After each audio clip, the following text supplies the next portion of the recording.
Mm, mm, mm. Oh yeah, I'm with this, I'm just gonna lay back and I'ma drop some smooth lyrics. So tune in 7 to 9:30 and don't be late. We about to set it straight. Ain't no half stepping with Marcus J. Word. I'm ready, let's go. Ain't no half stepping, that's the name of the show. Yeah, Marcus J hosting and we ready to go. Yeah, Hunters talk sprinkle with a dash of humor to the legacy listeners and the online viewers. What you wanna talk about, call it, we hearing you. Cover all topics, touch on the main issues. With the flow in this show, bring the heat. The word on the street, Wizard Earl on the beat. We superb in the D, legacy online. 7 and 9:30, please be on time. Ain't no half stepping with Marcus J, my brother. If they can't hang, word to their mother. And he been on this grind for a while. The brother so smart, plus brother got style. Up in Richmond, we on the mission, before force. And listen up, this Marcus Stage start to talk, running back. And he been on this grind for a while. The brother so smart, plus brother got style. Up in Richmond, we on the mission, before force. And listen up, this Marcus Stage start to talk.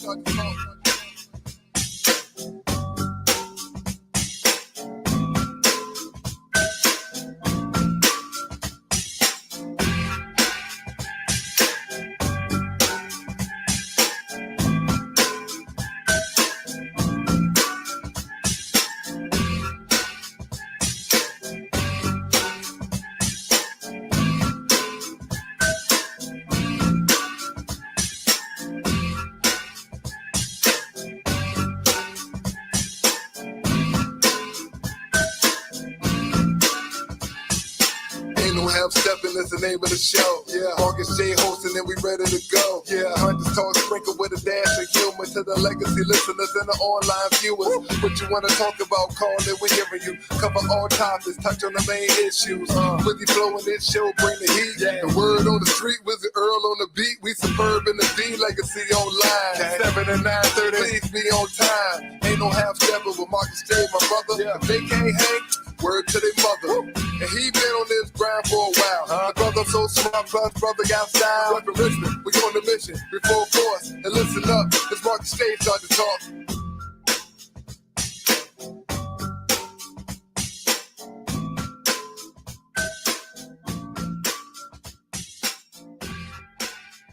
All right, y'all. Ain't no half stepping with Marcus J is live. We are in the building, ready for an outstanding show. As we say at this part every single week, a lot to get to, a lot of topics. We're going to talk about Jonathan Majors. We're going to have a brand new Stephisodes. We're going to have a brand new Green Talk. Definitely excited to bring you the flagship show of Legacy Internet Radio. It's called Ain't No Half Stepping with Marcus J, and it's live right now. Yeah.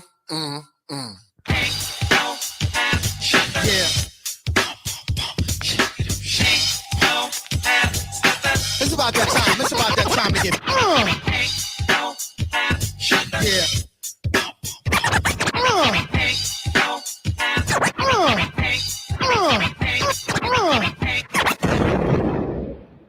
Button your lip, open your ears, strap on your thinking cap. Socially conscious talk that's entertaining with a dash of humor and the top sports stories of the week. It's time for Ain't No Half Steppin' with Marcus J. Sellers has Jordan. Jordan with 2 seconds to go. Puts it up and scores at the buzzer. Michael Jordan has won it for Chicago. Manning lobs it. Burris alone. Touchdown, New York. Down goes Frazier. Down goes Frazier. Down goes Frazier. He hits one deep to right center. That ball is out of here. The Yankees win the pennant.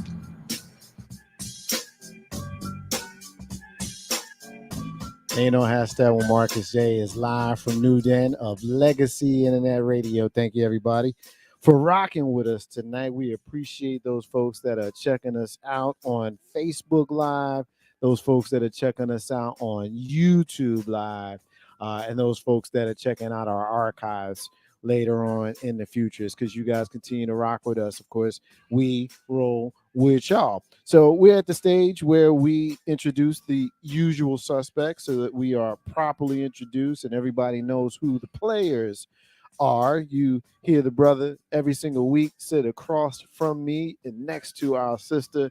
He is the leader of the segment called Green's Hawk. He's our brother and yours, John Green. What's up, John Green? That's gonna be the new. Let us move on. It is. It's all good. What's going on with you, It's brother? good to see you, bro. How you doing, man? I am better than almost everybody on the planet, so I can good. dig it. I can dig it. I can dig it, man. I always like it when you say that, because coming from you, I know it's the truth. So It you just tell me for- you feeling good. I'm trying to force people to face reality and really think about their lives. People always want to complain, and people always want to talk about stuff that we talk about in terms of equity, equality, and stuff like that. Yeah. If you're living in this country, right? You're already in like the top 10 of the world percent wise, just because you live here.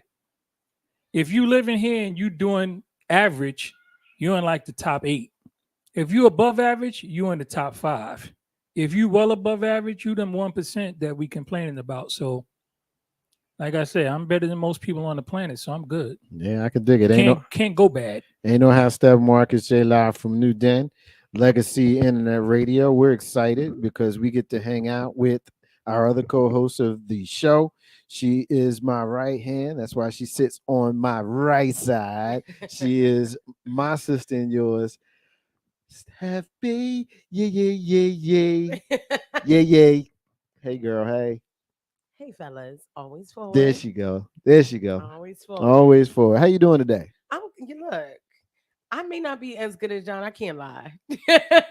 Yeah. But I'm feeling pretty good. Yeah. You better. If you just absorbing that Oh, magical feminine energy Well, that thank you you, have. thank you, That's thank all it you. is. Yes.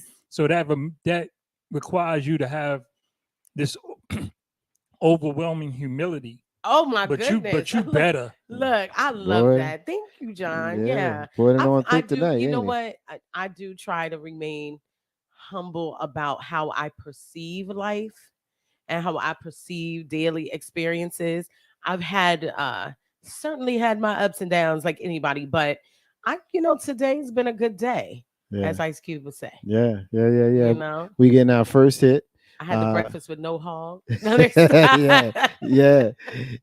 We getting our first hit. Uncle H is checking us in. He's saying good evening. Hi, So Uncle peace, H. Uncle H. Good to see you, brother. Yes. Good to see you. Hopefully where you are is good weather, because he doesn't live here in Richmond area. So That's right. he lives where it's cold and where it's snowy. So It wasn't great weather until it was time for me to bust out here with you fellas. yeah, Look at that. But you know what though? I was telling somebody yesterday at class about how this weekend was the first really good weekend we've had in 2023. Like, we've had weekends where it was like, it was okay. Yeah. But it was like 75 degrees both days, But do you think we're a little spoiled because we Yes. had an entire winter with really no Yes, snow? we are absolutely spoiled. We had an extremely mild winter. I mean, let's think about it. Somewhere in California, they dealt with 10 inches of snow, and I haven't seen a flake all year. Yeah. I think we can accept Oh, that. yeah. Look. That's their business. We You ain't don't got want nothing to do with the left coast. But I'm gonna tell you no, something I about live, that. I want live, the I live, snow. I live off 95 on purpose. Yeah, I would tell you something about that, right? Virginia is some of the best weather because we get a little bit of winter. We get Richmond. I ain't moving to Arlington. we get a little bit of Or winter. Southwest. We get a whole lot of spring and fall True. and a decent We amount get of a summer. lot of spring and fall. We get a lot of spring and fall, decent amount of summer, and a little bit of winter. And our summers, other than a couple years here that I've been here, have not been crazy. No, I'm telling you, I lived in Florida for 10 years and it was like 2 degrees. Yeah, that's another above planet. hell That's all the another time. planet. And once I lived there, I realized I need seasons. Yeah. I need a breakdown, and I'm a spring and fall girl. Oh, so yeah. to be very honest, you're right. Richmond has that. It does give you an ample amount of that spring fall experience. Oh yeah, because we go you'll get spring and fall in certain parts of the winter. Yes. You know what I mean? Depending, and you figure what are we? We're at the end of March right now. There's no realistic expectation of it being really, like, you We're got not gonna those. get a 20-degree You day. got those that's gonna complain. So they are who they are. But we don't have no reasonable expectation of it being really cold again until December. No. If it was, I'd be shocked. Yeah. I would be we shocked, keep yeah. what we have right now, from right now, like late March till June. late. No, I'm saying it don't go lower than this from late March all the way to late November. Yeah. So that's a whole lot of time of good weather. You all remember growing up north that some Halloweens were freezing. Oh brick. yeah. So Yeah. this is nice. I mean, and you know without what's having funny? to commit to Florida weather, this is nice. We are not that old generationally. I mean, we're Gen Xers, and we remember walking to school in the snow. Like, and when we tell it, when I tell my daughter this, and maybe when you tell your children, we just was on the block. And we can try to romanticize it all we want, but we walked to school in the snow, and it wasn't that serious. It wasn't a thing. And I moved to Virginia 31 years ago this fall. 31 years almost I've been here, and it absolutely blows my mind, John. You might be able to appreciate this because this was happening just as you were moving here. Steph, you might have gotten used to this like I have. They close school here because it's cold. Yes, they do. Not because this if you white precept precept here, you're shocked when you come from the north and you're like, y'all have a It's too snow cold. day and it's not. It's there's too no cold. snow. It's too cold, y'all. We can't go to school. It's too cold. Have you heard the reasons why? Though? Well, yeah, and they're It's weird. they punkifying the kids, man. They told me that it's because they needed to worry about the building and how the building will hold up and perform. They didn't want to worry about busted pipes and all of that. And then they talked about how you could have bad weather that could affect transit with That's regards what to I've public heard. transportation. Like the back roads of Chesterfield. Yeah, like we, or- like So we look, all look. like we all skipped and rode skateboards to school in New Jersey. Like, Let come me tell on. you something. I literally remember 55 Linden Boulevard. Shout out to Brooklyn. I remember that. Yeah, it's a dope building. Yeah, I know that. I said it. Yeah. My grandparents never put us in no shabby stuff. I'm the bougie Brooklyn chick. That's right a there off beautiful- Bedford, sitting right on the corner of the block. on the spin. That's right. Yeah, that's I right. know it. And I remember them basically creating a path from the building to the end of the block. And the snow was tall. The drifts were taller than me on both sides. There were no parents walking me. My grandmother literally was like, put your hat on, put your coat on, go to school. The first snow day I experienced in New York, I was a freshman in college and called home, and my cousins had a snow day. And I was like, y'all punks. Yeah. They gave you, but you know what it was? They punkifying the kids. Subway got flooded out because there was so much snow that it melted into the subways and flooded the subway. Otherwise, they would have been at school. So check this out. I would go to kindergarten and walk to school several blocks, maybe about 6 blocks to school with my sister and other children from the block. Walk to school, walk home, no parents. Right? Yeah, I was never walked to school. These were all children ages 5 through 11. Yes. All walking together to school. Yeah, that was the best part of walking there. That was and back. that was kindergarten. First grade, the second half of first grade, there were days my sister didn't go, and it was days I was by myself. 7 years old, because my birthday come in January, so 7 years old, walking the 6 blocks by myself, going to school, getting online was responsibility. Like. Yeah, I've been on a train. Hanging up my own coat, putting my boot, taking off the rain boots, putting them in order, handling your own affairs. Like these kids don't handle none of their own affairs. Like I used to have to. Affairs. I used to know. John had affairs. I had my own business. Yeah, no, listen. I was 6. No. I was 6. You know what it Walked was. through the streets of Brooklyn. I was 4 years old. Thinking, dude. You know what I mean? I was 4. I was taller than everybody. He probably was. That's why he was alone. No. He looked like a 5th grader when he was 5. See, people who are big, like big people, man. we know John Jr. is a big cat. Y'all get picked on like us little dudes those get picked big on. Dudes, you were like looking at them like, but you were. I have a picture. 5 feet tall. I have a picture I will show you guys in later. preschool. when I was in first grade. My older sister, my middle sister, who's older than me, was still taller than me. That was from first grade to second grade. By the time I was in third grade, I was taller than her and my oldest sister. See? So you 6'4", right? Yeah, I at what age ballpark when you hit 6'4"? Just ballpark it for me. 14. Got it. See? Ain't no how Steppin, Marcus J. See? Live from NewDen, Legacy Internet Radio. Assalamu alaikum. Wa alaikum assalam from our sister Kaylin Gresham Bay. Ramadan Mubarak. Yes, peace to you. Yes. Peace, Lil John Namor. Lil John Namor. I'm sure Lil you know. John Namor. Yeah, they're saying peace to you. Shout out to our brother Coach Miz. He's calling Hey, yours Coach. truly El Capitan. That's my affectionate name given to me by the team of Twan After Dark. Peace to you. And peace to you, Kaylin. Peace to you.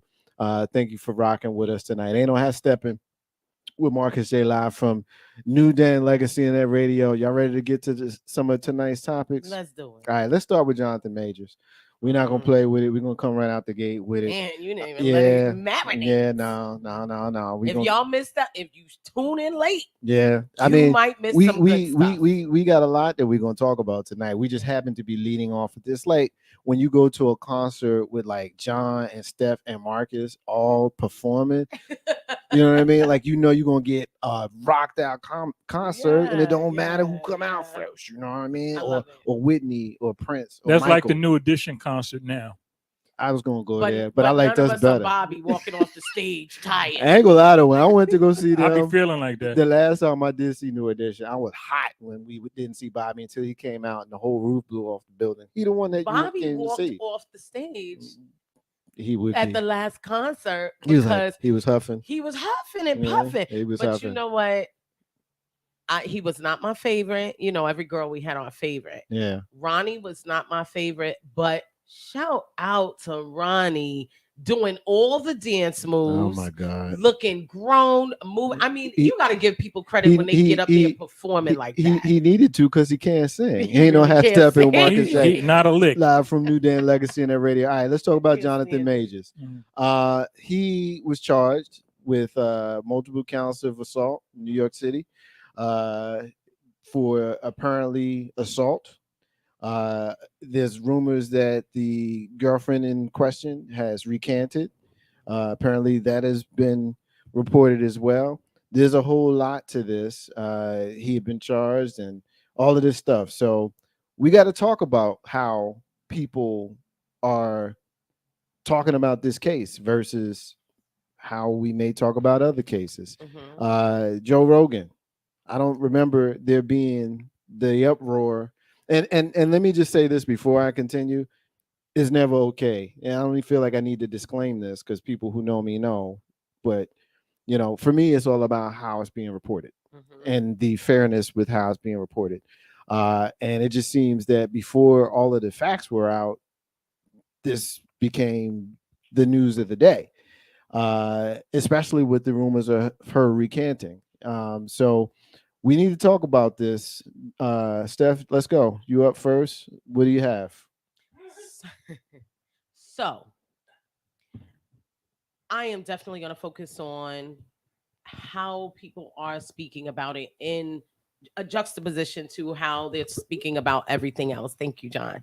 Now, I will say, in the greater public space, my feeling is this: the bunnies are your people. The bunnies should fight for you. It's not my job. You don't need me. That's my feeling. I can't put on my marching boots for you, bruh. I'm going to leave that up to Rebecca Jean and them. So what he gets, and I'm sorry, but that's about all. Now on this, from the perspective of how it's being spoken about, what I have a problem with is language of aggression being immediately lobbed at this brother. And it sounds very much like it's dog whistle language. Right now, a few months ago on Twitter, someone who's A.B. Allen, who's a director, he posted, there is someone right now who is beloved and basically a thirst trap for all of Twitter, and it annoys me because he is vicious and nasty, and like this tweet was there and then it was left, and then people reposted that tweet at this point and said, I bet it's Jonathan Majors or I bet it's him, and the guy said ding ding ding. So yes. What bothered me was then after that were people saying things like, well, he looks angry. Why? Because he's got a Negro nose? Because his aesthetic is decidedly African American, you know, and we just saw Dana White of the UFC. We saw him, with our own eyes on TMZ smacking his wife in a club, a full-on smack. That's who I was thinking when I said. Did I say Joe Rogan? I think I Yes, said you Joe. did. You said it, but I knew, and I figured That's like yeah. Ed Koch and Phil Perdue. Yeah, They the same dude. but I need to be accurate. People, I need to be accurate. Yeah. So let me bring that all the way back, because the whole time I'm saying Joe Rogan. Yeah, I should have said something. I'm thinking Dana White, and so my apologies to Joe Rogan, and my apologies for anybody that heard me be that wrong.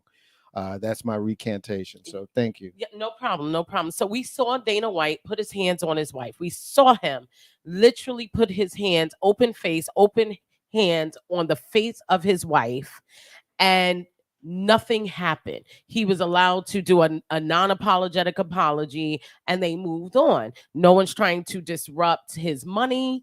No one is talking about it. So I guess for me, Jonathan Majors, I can step away from him, and like I said, let the bunnies do their fighting for him. Let them hop for him, because he don't need me to, nuck if I buck and all that. He don't want that. He ain't want it. Not and from you. I'm fine with it. Not from you. No. And you know what?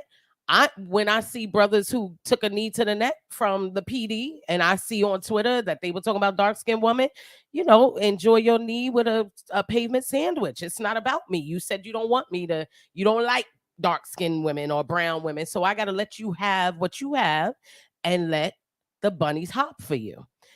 In this case, my problem is that Jonathan Majors, the language that they use about Jonathan Majors would be used for anyone. And that they've made a decision before they've seen anything. And when I tell you the story came out, and literally it wasn't even an hour later where basically they were pronouncing him as guilty, that's where I had a problem. Black people do not get an opportunity to have a day in court. They do not have an opportunity. And then the language that was used around him is about inherent criminality or inherent aggression or inherent viciousness. And that would be fine if it was just Jonathan Majors, but the problem becomes that would be JoJo on the block. That would be assigned to you two brothers sitting here. It becomes language that is utilized for any Black man. And that's where I find it problematic. And I'm the first one to say, when I hear Black men say, well, so-and-so raped people and now y'all coming after Bill Cosby, my first question is, why do you want to be as bad as the worst white man? You shouldn't want that. But in this case, this is not him speaking. This is not him coming out. This is literally the people in Hollywood all of a sudden acting like he's worse than Brad Pitt that got brand new commercials. And we have court documents where Brad Pitt's wife, who also is a top-notch movie star, and his children have said that he was beating them on that plane. He was throwing his wife around. She jumped on him because he was grabbing one of their children. Brad Pitt has had a new movie come out since then. He has new advertising campaigns come out since then. Hollywood stood up for him at the, giving him a round of applause at several awards events.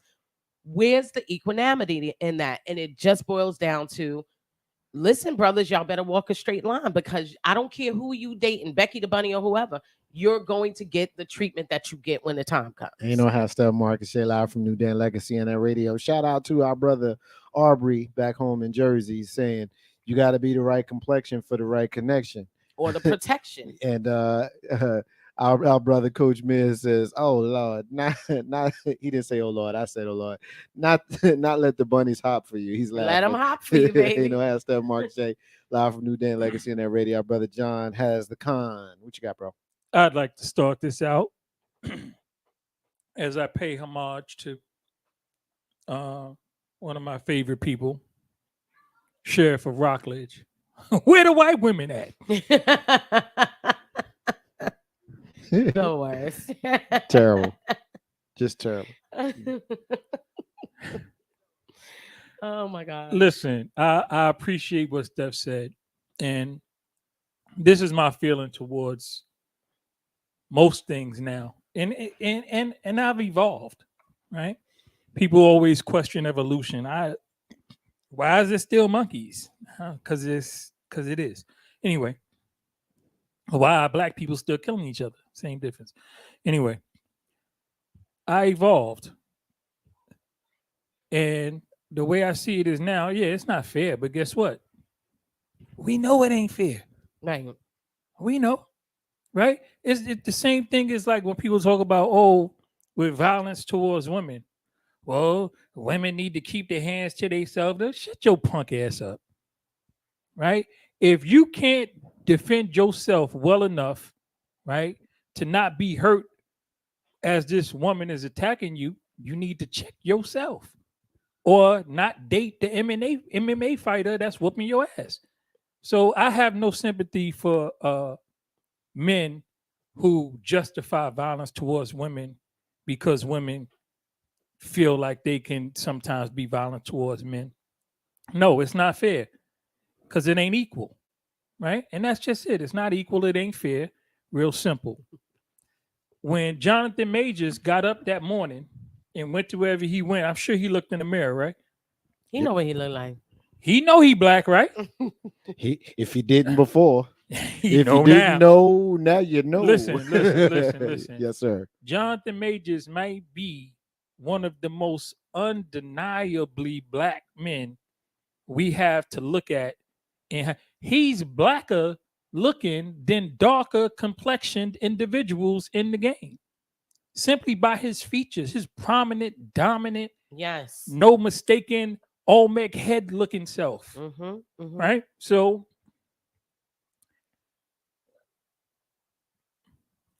govern yourself accordingly. Yeah, having due notice thereof. Yeah. Govern yourself accordingly. Yeah, this ain't hard, man. Right? You know, this ain't hard. Look at me. This ain't Listen hard. to me. This ain't hard. Listen to me. I'm light, bright, and damn near white. Right? I'm not getting on the elevator solo with a white woman. Just not doing it. Not His doing it. phenotype says, first of all, and I'm truly, I'm not being funny. His phenotype, when a white man sees him with a white woman, would be triggering. But here's the thing. I want to go back. I want to address what you just said. You know, I don't have a blessing of being like anything other than what I am, right? But I will never do that. Now, your experience is different. How we present physically is different, and so I cannot know what you know, and I can't say that I've experienced what you experienced.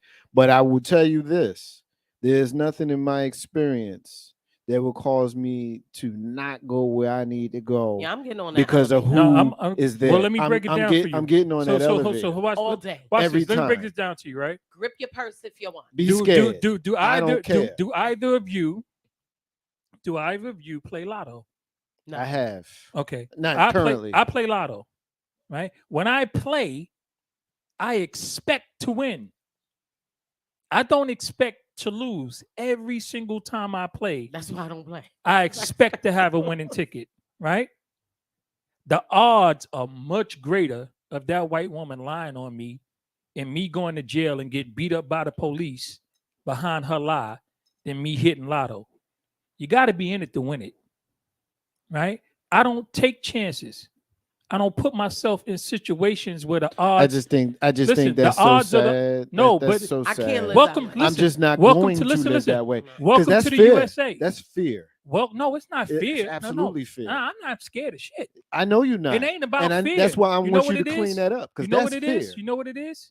It's reality check. That's fear. It's reality check. Here's what I know.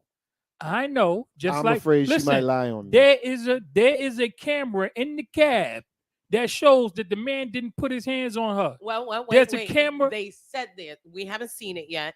Listen, he was in. I'm giving him the benefit of the doubt. I'm he giving was her in the the, he was in and out of the precinct within 3 hours. That means they ain't have shit. Well, no, that's not what that means, because somebody has to be arrested. The police, hold on, the police, and again, I don't believe it either way. Part of me is like, this brother has got to know better. He's riding high. I'm gonna tell you Why something. are you even in this position? No, but you gotta understand. here? This is not today. Today's prices ain't yesterday's prices. We in a whole nother movement in the realm and in the world, right? And it's good in certain aspects for women, but overall, it's scary for a lot of men because nobody. I'm a man. I don't listen, live in that fear. Nobody, because I'm not listen, a big but medicine dude. it's not about you being afraid. It's about you thinking about, okay, what am I trying to do? What am I trying to accomplish? I'm always trying to get somewhere and do something, right? And I'm always looking for the path of least resistance, right? I don't want anything to interrupt or disrupt my path.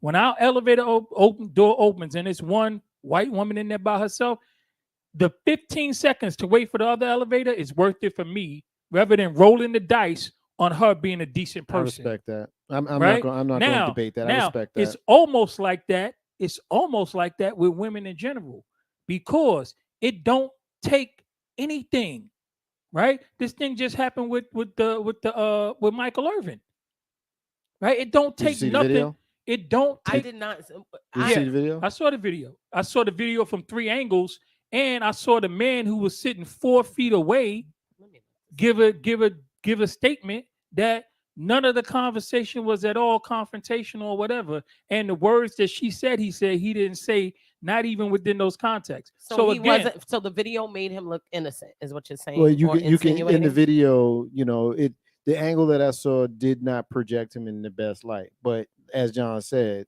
you got to see the whole big picture. Right. So, but we are also entitled to our anger in different right. And if I have to tiptoe to not demonstrate my range of emotions, and that means you get to consistently hold that against me. You can't get that. Right. So for me, again, you can't get I'm not that. doing that. I'm giving you what I give you. Now watch every this. Time. With all of what you guys just said, understanding the complexity of human emotion, right? It doesn't take a lot, right? For me to be in a situation where somebody could I honestly feel threatened, hurt, or in jeopardy, and cause a whole series of events to transpire that I don't need. So you know what I do? I don't get in those situations. Okay. Let me get a comment in because Kaylin has a few, and there's some good stuff.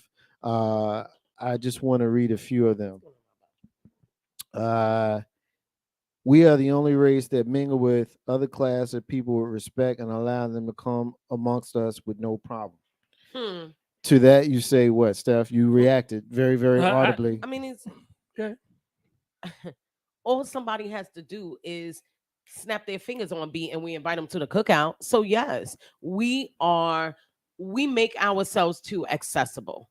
I don't disagree with that. We make ourselves way too accessible. Again, there was something John said that I do want to say, just in regard to, I kind of think about what he said a little bit differently. So as a woman, and this recently happened where I was going somewhere and there was an elevator and it was in the evening. I saw 2 men get in that elevator and I acted like I was going to the mailbox in that building instead of getting in the elevator as well. So there are moments where my good sense has to override my boldness. And I have to kind of step back and go, you know what? It's probably not a good idea at almost midnight to get into an elevator with 2 strange men that I do not know. And I didn't care about their race. It was just 2 men. So in my mind, I was like, penis people, elevator after almost midnight. I'm good. I didn't get in. So with regard to what the person said about it, welcome to America. Like, where do you live? I understand your comment. I appreciate your comment. But that's, again, people have to start understanding the reality of the things. It ain't fair. It's not right. It ain't nice. It just is what it is. Yeah. It just is what it is. Mhm. No, we not. Yes, we are very welcoming, and they're very not welcoming. Yes, they get more opportunity and all of this. Yes, they stole everything from us and beat us and raped us and murdered us and this and that, Colonization and all of that. And yeah, right, right. And it is what it is. And for thousands and thousands of years before they were outside the cage, we ruled the world. You know, I have Steppin Marcus J live from NewDen Legacy Internet Radio. I'll take the final word on this one. I appreciate that perspective. It's one of those situations where it takes a sister to help me understand my brother, right? And I'll use this as a greater example of how much we need each other, Black people, just communally, right? Because the whole time John's speaking, I'm like, not buying that, not really digging that. Like, And I have and my I moment. and I said to him, that sounds fearful, and it still does. Oh, yeah, But it is driven but from a place of fear. but Sure. it's But it's but self-preservation. hold on, let me make this point because I want to transition us Sure. out of here. It was when you talked about why you wouldn't do it.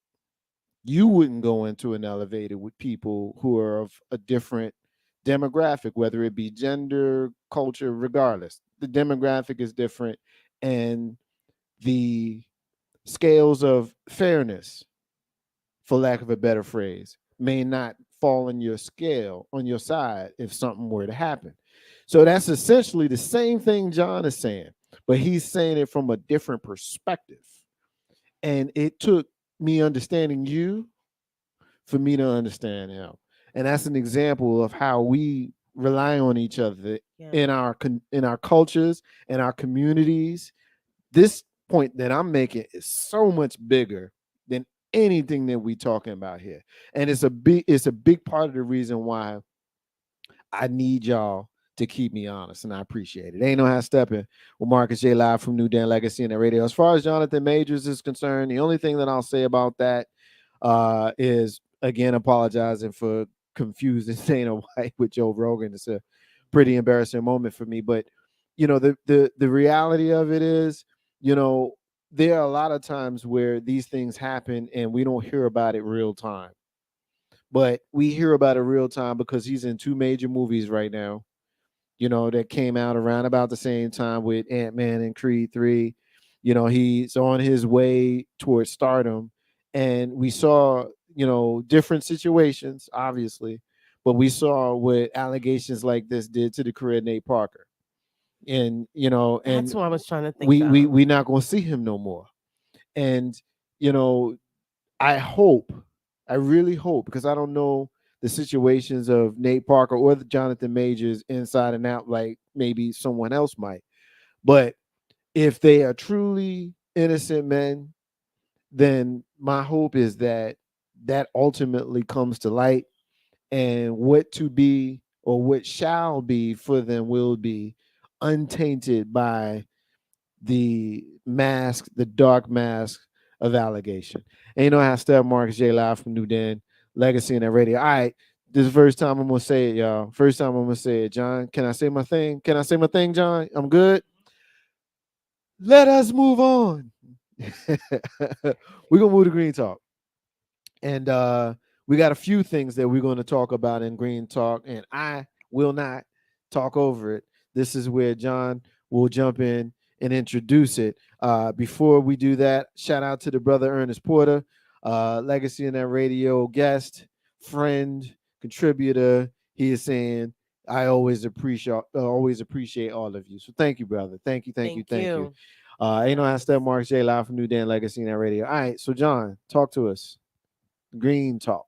All right, so tonight we're going to focus on some of what's going on politically as it affects economics, worldwide economics. And again, our folks, it really doesn't affect us in the same way, but it's the triggering of the news cycle and how they are making people panic. And these are causing runs on banks sometimes, especially the smaller banks. I tell people all the time, you 401ks and bank savings, it's not the way to go anyway. You got some secured, guaranteed U.S. bond stuff that's good, that's doing 2-3%, and you got life insurance, whole life insurance. You have a 100 different varieties of life insurance, whole life, that you can use that's paying 10 to 12% annual, right, on your money. So think about that. Use the bank as a tool, like any other tool, because we are going to move into blockchain technology with our money over the next 10 to 25 years fully. We're going to be a cashless society. There's a lot of stores now. If you travel, if you get around there, a lot of places don't take cash.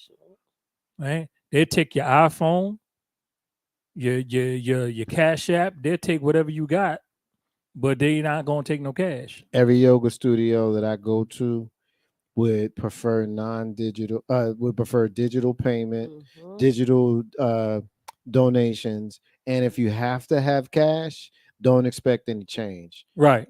Wow. So just so don't yeah, even yeah, ask yeah, for it. yeah. So that is what we're dealing with, and something happened. I teased it a little bit in one of my segments on social media. Jamaica and Mexico have both signed applications to join BRICS. I don't know what their government officials are thinking. And historically speaking, now the government has been very intelligent as independent nations over the years, over the past 50, 60 years. True. Right? Jamaica's a new independent nation in the 60s. Peace to all my Jamaican family. 1962. Yeah, I said 60s, right? Yeah, okay. Right. So peace to all of you guys and your national anthem and all of that. But your government has made poor, very, very poor decisions over the years, and this is a horrible one. And in Mexico, I don't even know what the flex is. I think it might have been something personal. I think it might have been some under the table payments going on.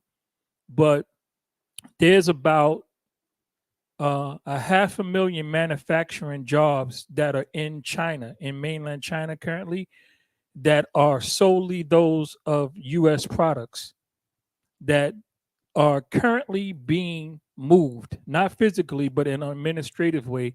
And the destination is Mexico.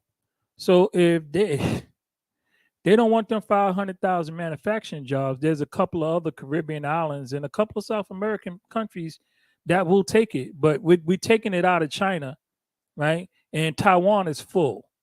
So it's probably going to be Mexico. And that's the thing. Folks, Russia accepting the Chinese dollar for its oil is meaningless to anybody that's not Russian or Chinese, right? The rest of the world has embargoed, well, not most of the world that is in third world has a ban on anything coming out of Russia anyway. Yep. Right? And the only reason China is messing with them is because of Taiwan. Because the way the way Russia wants Ukraine back is the same way that China wants Taiwan back. The same way I'm sure Mexico wanted California and Texas back. But guess what? It's not gonna happen. It's not gonna happen. We'll go through another recession. We're not gonna have a depression like we did in back in the damn day, right? We're gonna go through another recession. We're gonna print some more money. We're probably gonna blow some people up and unfortunately kill a few 100,000 people. But we'll generate some contracts, and people will start acting like they know better, and things will get back on track, especially once we change the administration, right? I said in my social media feed, as Mike Tyson said, Brooklyn's own, Brownsville's finest, everybody's got a plan till somebody gets punched in the face. And this is what's going on economically right now in the world. All that shit sound good. Oh, Russia doing this, and they paid off African debt and blah, blah, blah, blah, blah. We are about 72 hours from invading Haiti, who has the largest deposit of fuck it. Vibranium, because that's what it is. Hold on. Invading Haiti? Yeah, we about to invade Haiti. Okay. About 72 hours. But this time next week, you'll know about it. We're gonna invade Haiti because they're killing people in the street. Their government is over, so we're gonna do that regime change shit that we do. And we're already over there. Yeah, but it's gonna be we're gonna go into 72 Haiti. hours. Yeah, How do you know this? dude? Because I mean- read the writing on the wall. Listen, the countries in Africa that we I need to normally get a picture get, of that face. the countries. I'll get it to you. My face gives Let it me away every time, doesn't let me it? break this down for people. The component, love y'all the rare earth elements that we use in our electronics and most of our computers that we had quite a bit of it here in this country has run out. We get what we get now mostly from Africa, who has the largest deposit in the world. That's why I called it vibranium. I was about to, yeah, Right? I was about to like pick on you about Right. calling That's it why I called it vibranium. vibranium. The Yeah, second in largest, the second largest deposit in the world exists in Haiti. Right?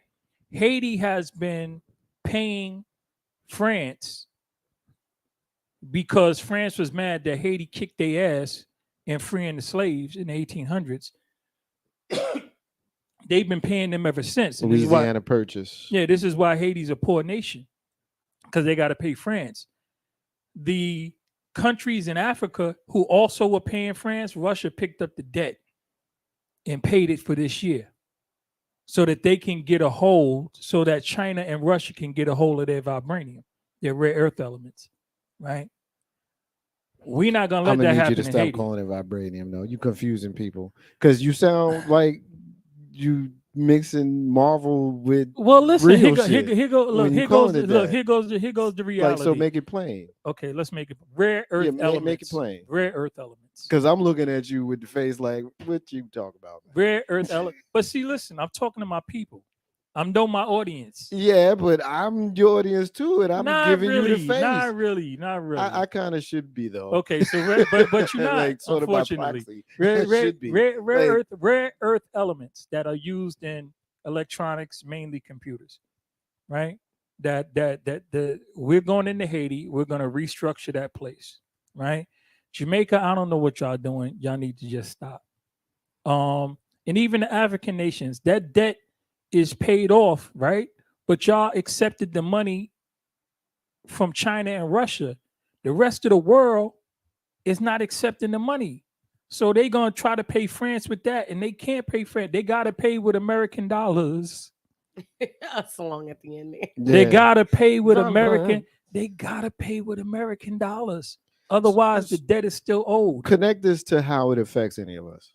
But that's how I let out. Yeah, I need you. This to is how connect it affects us. Yeah, when we 'cause- travel, if you got a passport and you travel around the world, it affects because how that's what they thinking. Like, it how affects does this affect them? how your money transfers over. Okay, last month in Dominican Republic, I was getting $57, 57 pesos for every $1.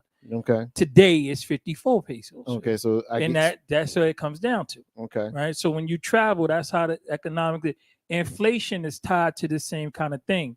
So eggs was $5 for a dozen. Now it's $2.50 for a dozen. It might get back up to $3. Okay. What's really not going to change much is the price of gas, which they're trying to hold on to, because contrary to popular belief, the United States is the largest oil producing nation in the world. Yeah, we just don't use Right? what we produce.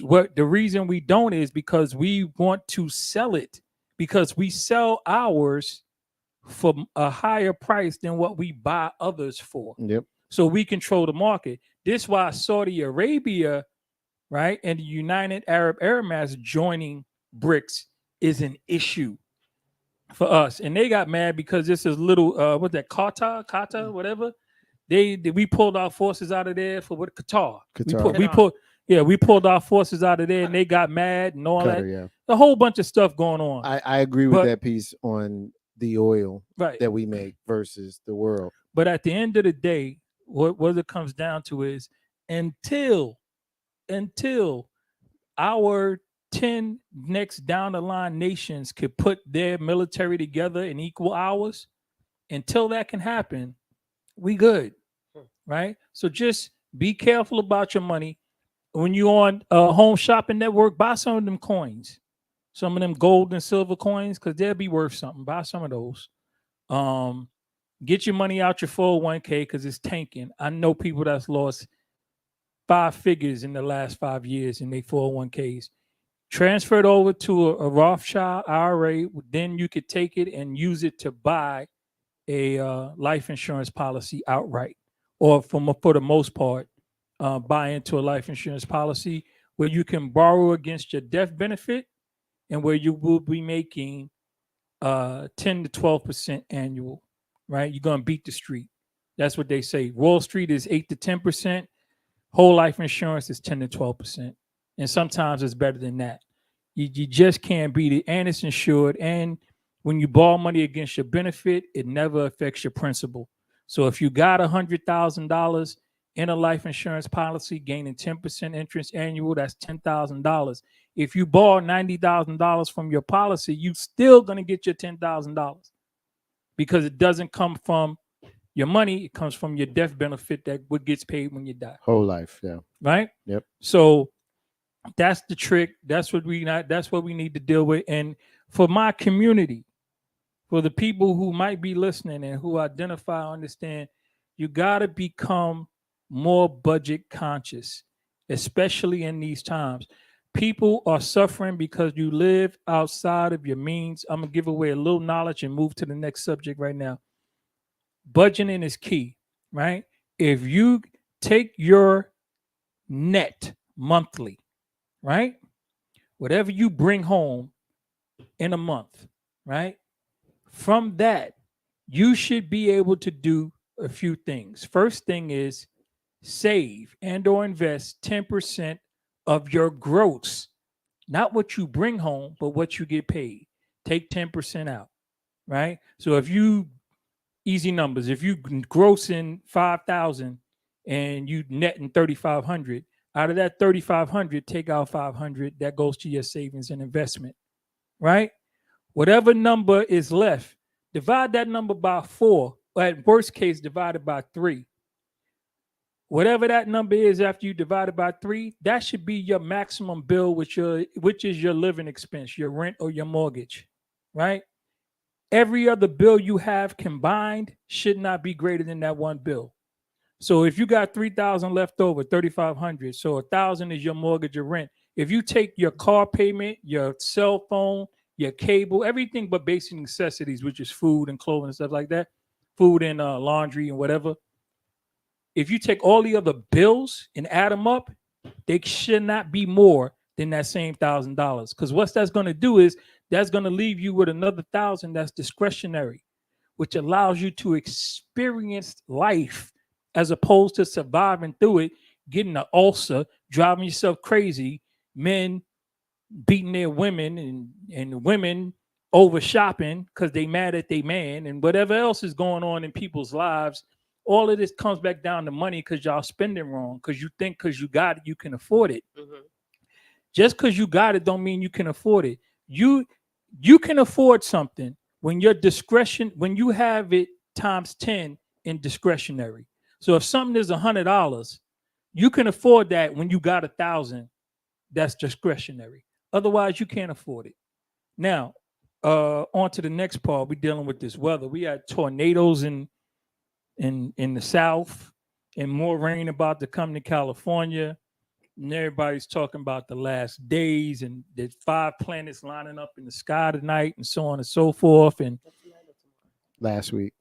No, 5 planets tonight and tomorrow. And northern lights in the skies as far south as North Carolina. So there's full illumination this week. Yeah, so all of this stuff is just regular stuff. What you need to worry about is the seaweed on its way yeah, man, to the coastline, to American coastline. That is going to be an issue. We need to be on top of that.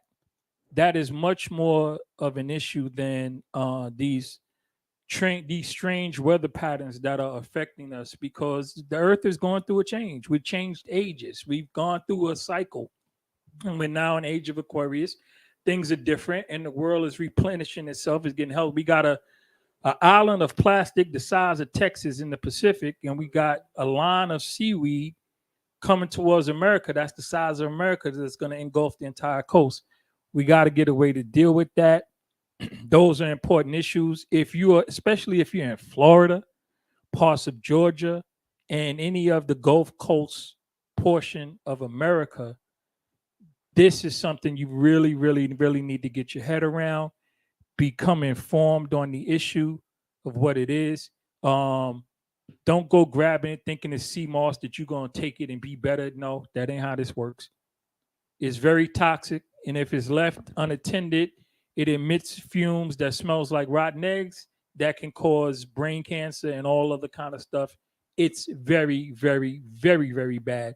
Anybody who's ever been on a cruise, you've seen it, been in the middle of the ocean. You're like, what's that brown stuff floating on?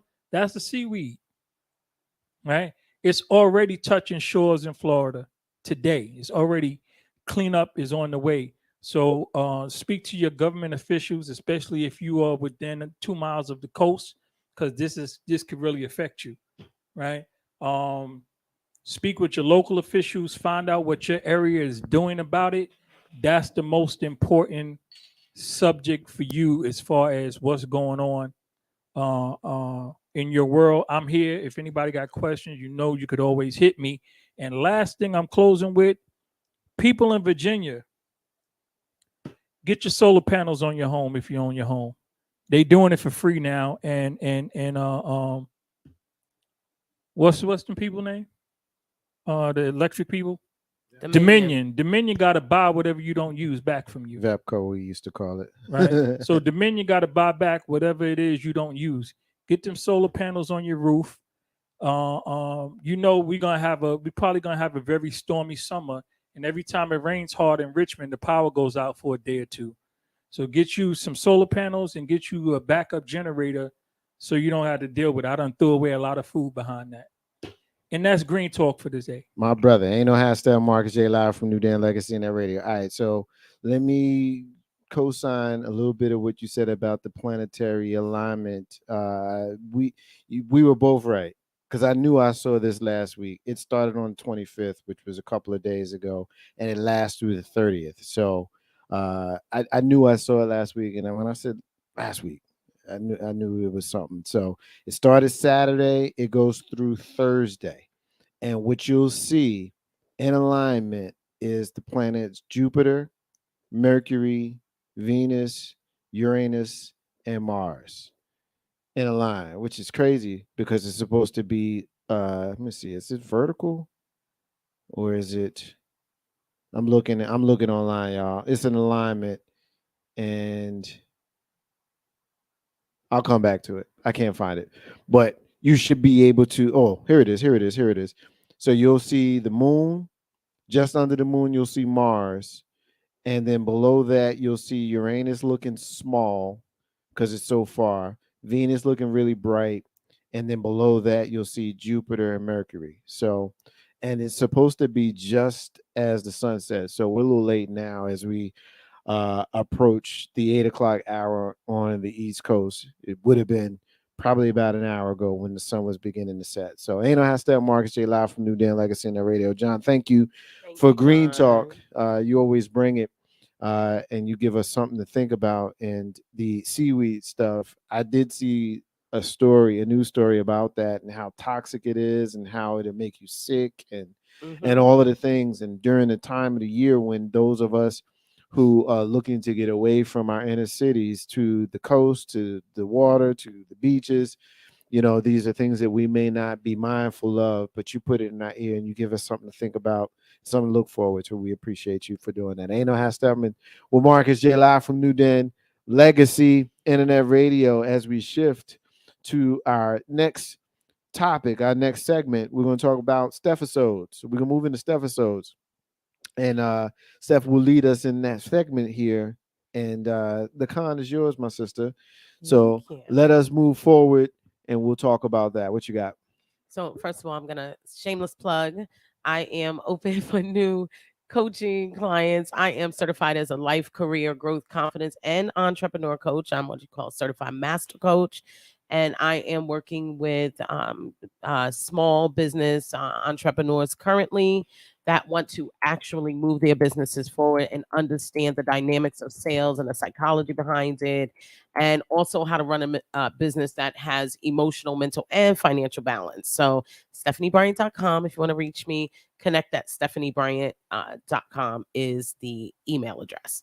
Today, I am talking about how defensive communication harms our growth.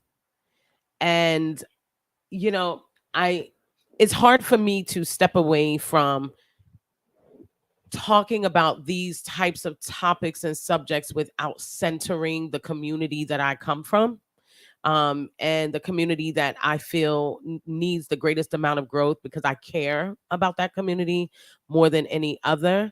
And it is the community of people who are Black and living as Black, thriving as Black, surviving as Black. Identifying. Yeah, I'm saying identifying because, Rachel Dolezal. we got, yeah, I'm gonna, because she out there on food stamps, she's certifiable. She identifies. I want to talk about, it really is. I want to talk about defensive communication truly as it relates to the Black community and how it is hindering us. So I'm all about semantics. We could do semantics with Steph all day long. I got a great score on my SAT. I know what I'm talking about. Defensive communication basically happens when a message triggers you to feel a sense of threat. It triggers you to feel defensive, and at you as the listener. And I noticed that particularly because people tend to know the space that I reside in my humanity, which is I identify as womanist. My primary concern has and will continue to be women and Black girls because they are the least protected. And then from there, we go forward and try to educate and grow and develop the rest of the community. There was a video going around Amanda Seales. And I like Amanda Seales. I like Amanda Seales because a lot of her perspective comes from an actual place of education. Now, does it trigger people? Absolutely. And what it triggers is a defensive response, because usually she's not lying. And you may not like the opinion, and we have been trained. Here's the irony. A lot of times she's speaking from a perspective of womanism, and people are upset. And I'm like, you're upset because we live in a patriarchal society, period. So this particular video that was going around was her speaking to a Black man, and they were having a conversation. And he said, I was raised in a matriarchal society. And she said, no, you weren't. She said, you may have been raised by a single mother, but you were raised in a patriarchal society. And he said, no, I wasn't, because I was raised by a single mother. Listen, I'm a firm believer in opening a book. And not just when you go to jail. You don't have to start getting educated when the gates clink behind you. You can literally pick up a book. And here's the great thing. You shouldn't always pick up a book that states things from a perspective that you already buy into. I can remember years ago, I would watch Bill O'Reilly. I like to know who my adversary is and how my adversary is thinking. And there would be things that I recognize that I felt a certain way about. I'm probably a little more fiscally conservative as it relates to certain things that we do in our country. And I would be like, oh, okay, I get that. Now, 99% of what he said, I didn't agree with, but I still wanted to hear, because I didn't want to live in a space in which I was immediately triggered, because defensive communication is triggered when you don't know enough and you're exposing yourself. So when she said, no, brother, you were raised by a single mother, but not in a matriarchal society. America is a patriarchal society. This is a talking point that people who have anthropology degrees, people who study genealogy, people who are historians have stated way beyond me. This isn't me establishing that. A patriarchal society is established by males. The dominant force is male. Why could women not vote for so long? It's a patriarchal society. Why is it still a conversation of whether a woman can be a president? Patriarchal society. Now, just because you are a Black man living in this society and you may not have full access to certain things, and that may be in relationship to your race, it may be in relationship to your socioeconomic background, and it also may be in relationship to some of your choices, but that's another conversation. I don't want to trigger anybody to get defensive there. You still are in a patriarchal society. And the reason, when she said it, and I commented on it, this was weeks ago. All of a sudden the other day, I get this brother popping up, and there were certain Black men on the thread that had agreed with her, but he found me, because me agreeing and saying it triggered him. The source, my statement, it triggered him. But being defensive is not going to resolve the problem. And that is one of the major things we deal with in our community. The reason that we don't grow and that we haven't matured beyond Jim Crow, other than how we live, is because we continue to fight truths, and we continue to fight one another while denying truths, because we are triggered and defensive. So if you say to me, there are a lot of single mothers out here, there are more single mothers than there are blah, blah, blah, then I go, well, that's because one man can make 15 to 20 single mothers. That is not something, and more than that, but I'm being kind, that's not something to argue about in your defensive nature. That's for us to discuss. And it's become problematic in the Black community in that we are struggling to have discussion without defense. And discussion without defense leads to a lack of resolution. And this is why year after year after year, the statistics don't change for the positive. They do not get better. We do not get better. So if I say we live in a patriarchal society, and yes, we do, rather than saying, well, Black women have more degrees, you said, yes, we do have that. But the reason that with all of the degrees that we have, the community does not change in its nature and is not progressing is because the patriarchs in our society are not present and are not producing. And as the women, the matriarchs in the society, when we go out into the patriarchal society created by white men, we do not have the power to combat that. We need the patriarchal part of our own community to stand up to that. But since we're denying that it's a patriarchal society, because what you might hear is you're not doing your part, or you are defensive because we're not reflecting that, and mostly Black women are stepping into these roles of leadership, what you're missing is that we are out of order. So here in this patriarchal society, if the women are leading in the community, and I'm saying this as someone who has been a corporate leader, who has run my own business, who has been a leader in other spaces, if the women are primarily leading, you will never see the community rise to its fullest potential, because it's a patriarchal society. So men outside of the community are deciding how far I can go.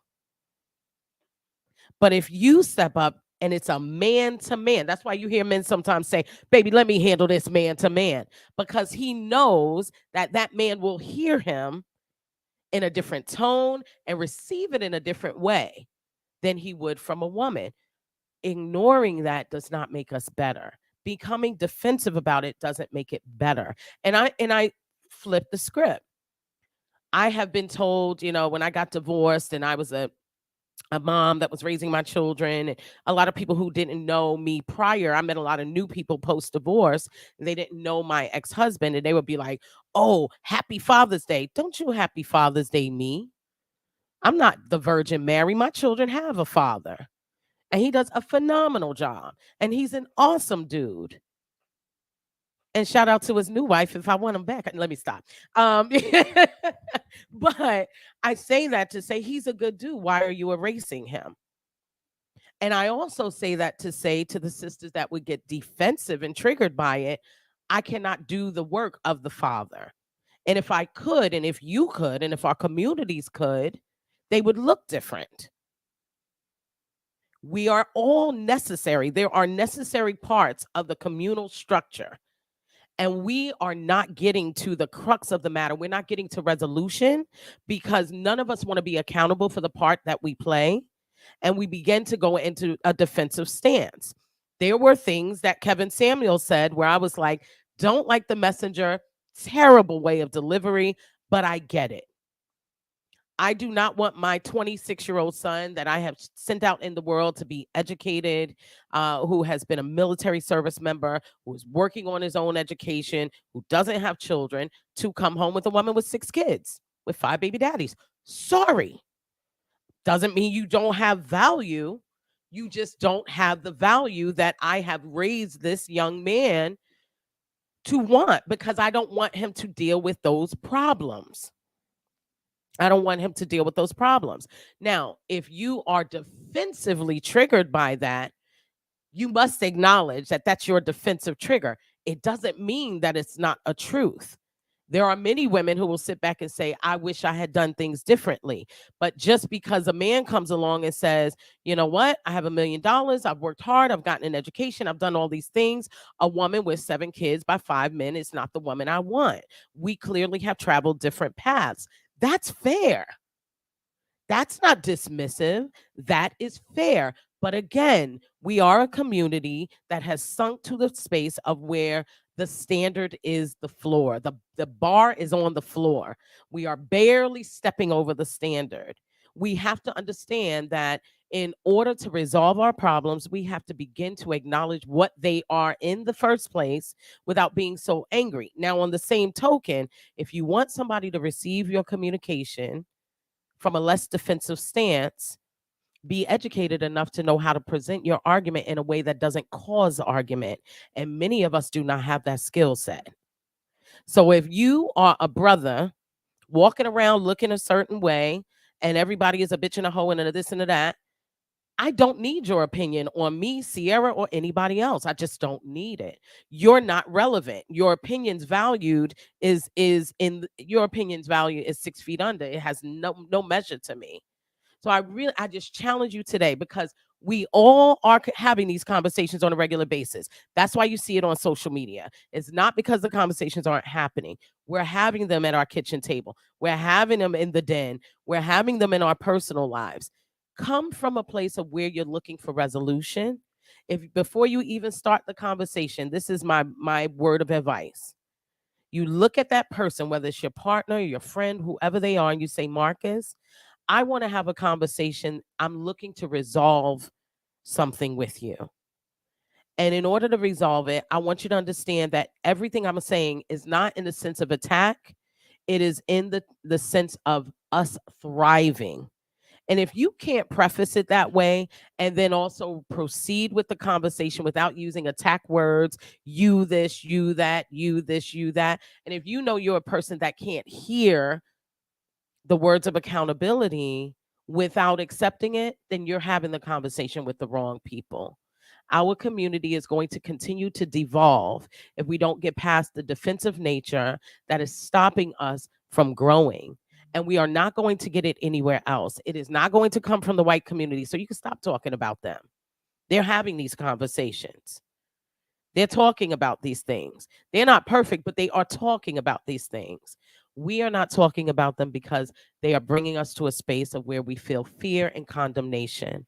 A little less defensive, a little more willingness to listen, and coming from a space in which we all can grow. We can remove the defensive conversations and actually get to a space of thriving. Hey, no, hi, Steppin, Marcus J, live from NewDen Legacy in that radio. All right, so I appreciate that. How defensive communication harms our youth is kind of the baseline. There's a couple of different things that I want to tackle in some of the things that you said. Before I do that, she said good morning. Oh. And so I don't feel defensive about that at all. No. I'm gonna pause me. Yeah. Because she gets precedent when she checks in. She's checking in. She says good morning.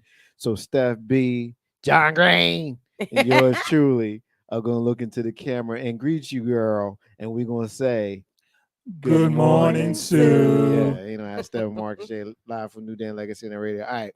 So part of what you talked about, Sue, Steps. Look at Sue on your mind. on my brain, and I'm looking right at you. Batman. I am so sorry. I'm looking right at you, and I said Sue. Yeah, Freudian slip. Part of what where I want to go is last week we talked about, is there a baseline for decorum, right? Is there a baseline for decorum? And we get to set that baseline for decorum. Like we as individuals, we as couples, we as families, we as communities, we as neighborhoods, we as cities, we as people get to set the baseline for decorum. And if my baseline for decorum is for my child not to hitch their wagon to someone that has a bunch of wagons hitched in a bunch of different places, then if you want to call me out my name, bougie, I think I'm better than you and all of that, because I don't want to be a part of that, then have at it. Knock yourself out. Do what you got to do. Say what you want to say. Just make sure if you say it to my face, you say it with your chest out, because I ain't for no playing. Yeah. Don't be disrespectful. Is there a baseline for decorum? You know you got 5 baby mamas. You know you got 5 baby daddies. If you don't think there's nothing wrong with that, then great. But I do. So when for me. So when you bring that in my circle and I throw a little bit of shade and you want to feel away, do what you got to do. But just know, I get to set the baseline for decorum for me. Yeah. And mine. You know what I'm saying? So I agree with that piece. As far as the other piece, we can get mad when people say what they say, but if it doesn't fit us, then so be it. Just let it go. Yeah, I mean, why would we get so defensive if we're coming from a place of respect and we're making it plain how we feel? But that's what we do to each other, John. Why do we muddle ourselves in disrespect? Oh, that's a good muddle ourselves and disrespect. Well, I'll break this down. Certain things I believe society as a whole have created to, with me, it's everything is money with me. So certain things that are part of our society, I think that the people who control our society have made it so that keeps us in bad positions, right? Keeps that wealth gap very large and getting bigger by the second. And perceived disrespect is one of those. I'm a person that I don't believe I can be disrespected, because if you know me, only people that could possibly disrespect me is people that know me. And if a person knows me, they're not going to disrespect me, right? They don't know any better. I have enough self-respect to cover me in any kind of situation. What happens when people feel disrespected is somebody touches on something that's sensitive to them, right? And in that sensitivity creates a fear aspect, because Jay-Z was interviewed one time. He was talking about the stare in the hood and the what you're looking at and all of that. And he said what it comes down to is the one person is afraid that the other person sees them vulnerable. He doesn't see the mean face that they're putting out of fear in the hood, right? They see an actual vulnerable, sensitive individual, and they want to know, what are you looking at? Because if I'm found out, I could be in danger. Yeah. Right? Yeah. That's the same kind of thing with this perceived, air quote, disrespect. Because listen, I've always told my children, never let what anybody else does or say change who you are, right? If a person does something to you, even physically, right? Whatever your response is, let it be your response. Let it be your deliberate action as opposed to the reaction. And that defensive language is reactionary, right? This is why we have all of this murder, deception, war, and all this. Because somebody says something, you're gonna say something back. No, but what do you really think, right? Not let me get back at them. Somebody says, "Oh, I don't want you." Like we'll stick with what we were talking about. Don't bring that person around here because they have multiple children with different people, right? As opposed to, what the hell with you, because you never graduated high school. That's the immediate, because Shade. you affected them, so that now they want to affect you. How about this? Well, I really care about this person. I understand that they, have some issues, but when I'm with this person makes me feel like this. And that's what's important to me, the way this person makes me feel, not what they did before I met them. Yeah. Right? That's fair. Because that's what you want to say. Right? But that perceived disrespect creates that defensive get back at. I'm gonna get mine back. I'm gonna get my Always. leg back. You know what I think we should do Get my though? leg We back. we should spend more time in authenticity. There Authenticity you go. has no competition. I Exactly. say that as I end the show, and it's real. And sometimes our authenticity can be off-putting. I think we should be mindful of that, but at the same time, do the best that we can to be authentic. Something else that you were talking about, Steph, that I do want to address. We talk about patriarchy and how we live in a patriarchal world. Um, this isn't going to come off that well, but I got to be authentic, right? I got you. As men, there's a man tax.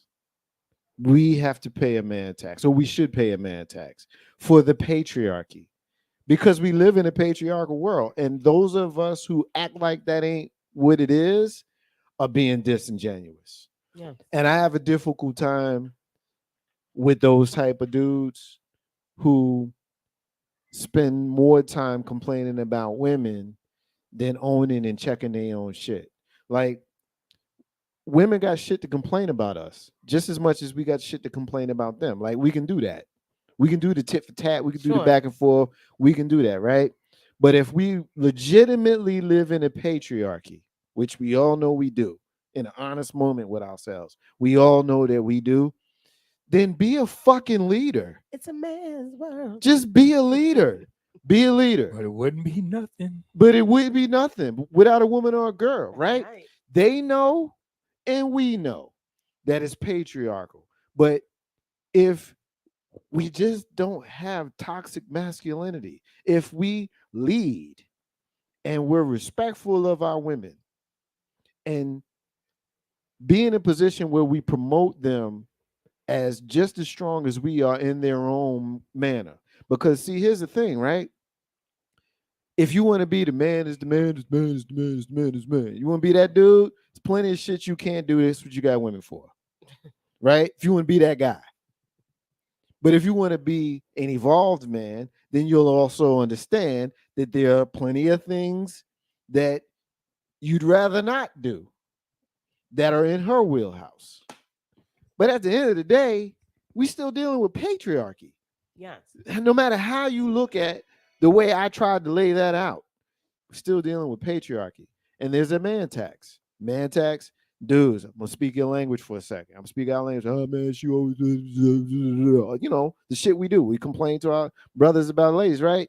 But at the end of the day, you don't really want to do the things that you want to do and need to do without her, right? So why not make her happy? Or at least try. Or how about you just don't make it hard for her? How about you do that? How about you do that? Now, I can speak to the ladies. I'll let Steph do that. I'm not going to speak to the ladies. It's not what I want to do in this moment. But what I wanted to do in this moment is address what you were mentioning. Why we got to make it hard? Why we got to be so defensive? Why we got to be in front of our children being detrimental to the images that we want them to see and perpetuate as they get older? Because at the end of the day, this is not going to get easier. We should put things in place to make it, but we don't always do that. So I just think that I wanted to make that plain, because there is a man tax. I think in honest conversations, we know we can get mad and complain and all that kind of stuff, but we live in a patriarchal world. we just do. We just lived in a country in 2016 where the most qualified person in the history of our country got more votes than her opponent. She lost on a technicality, and the Constitution, say what you want, is a technicality. And here we are still watching him with bullshit and promoting the most darkest day in modern American history. Just this weekend, he's at a podium in Waco, Texas, showing videos and making it seem like it was a grand day, you know. And Hillary Clinton, I'll say her name, I won't say his because I've made it a point of trying to avoid saying his name. Fan of hers, no fan of hers, but she was qualified and should have been the president. Should have been. And while I'm on the topic, had she been, I promise you, COVID would have went different in this country. Just would have. Just would have. About time we get a mom as the president. You'll see, as you love and you rely on your mother in your own home and your own family, and how shit don't go right if she ain't right. Imagine what the country would be like if you actually had a mom as the damn president. You know what I'm saying? Yeah, and all the shit you can't find, and she tell you where it's at off the dome. Imagine if you had a mom as the president. Imagine if you had that. Imagine if you had somebody that led towards compassion instead of bottom line as the president. You know what I'm saying? As nice and as sweet as some of our more recent Democratic presidents were, not my words, their words. Imagine if those were women. Because at the end of the day, I'm coming right to you. I promise. You're next. Imagine that energy, the feminine energy leading the country, because I have seen women governors, women senators, women CEOs, women bosses who have been as or more competent than the brothers, man tax, sitting around thinking that they're not, because you were pausing for a minute as I was saying that. Man tax, that's what that is. That's what that is, right? So imagine if you had that energy in national leadership. Just the energy. Not even talking about the individual. I'm just talking about the energy for now. We talk about the individual in another time. I'm gonna step off the soapbox, but I'm gonna read this comment and then I'm gonna give the comment back to John. Let's see. Taku, Legacy Internet Radio. I'm gonna give you alumni, honorary member, all of the things, brother. We love you, man. He says we have checks and balances for us as men, keeping each other on our square. At least we should. We should. We have the things that we think, you know, but some folks ain't on the square, and you already know what it is with that. Ain't no how Steppin, Marcus J. Live from NewDen, Legacy Internet Radio. John, you got the con. I have an unique appreciation for the term patriarchy. I really know what it is. I think the unfortunate part about it is, in the world we live in right now, it is appropriate in its term, but at the root, we're still dealing with racism, white supremacy. Because take us back to, I don't know, anywhere before, before 1500, really. 1492, I think is what. Yeah, I was going to go there, but you can take it back anywhere before 1500. The world didn't have this type of outlook, right? You talking about the race thing? No, well, the race thing, yes, but more because we didn't call it race, right? But it was nationality that was more important. You could have been of any complexion from a region or country and been looked at favorably or unfavorably based on that alone, without your complexion coming into play. Also, there were equal amounts of nations in the world who revered women and had them as leaders because of the qualities that you mentioned with motherhood and compassion, and so that worked for their nation, right?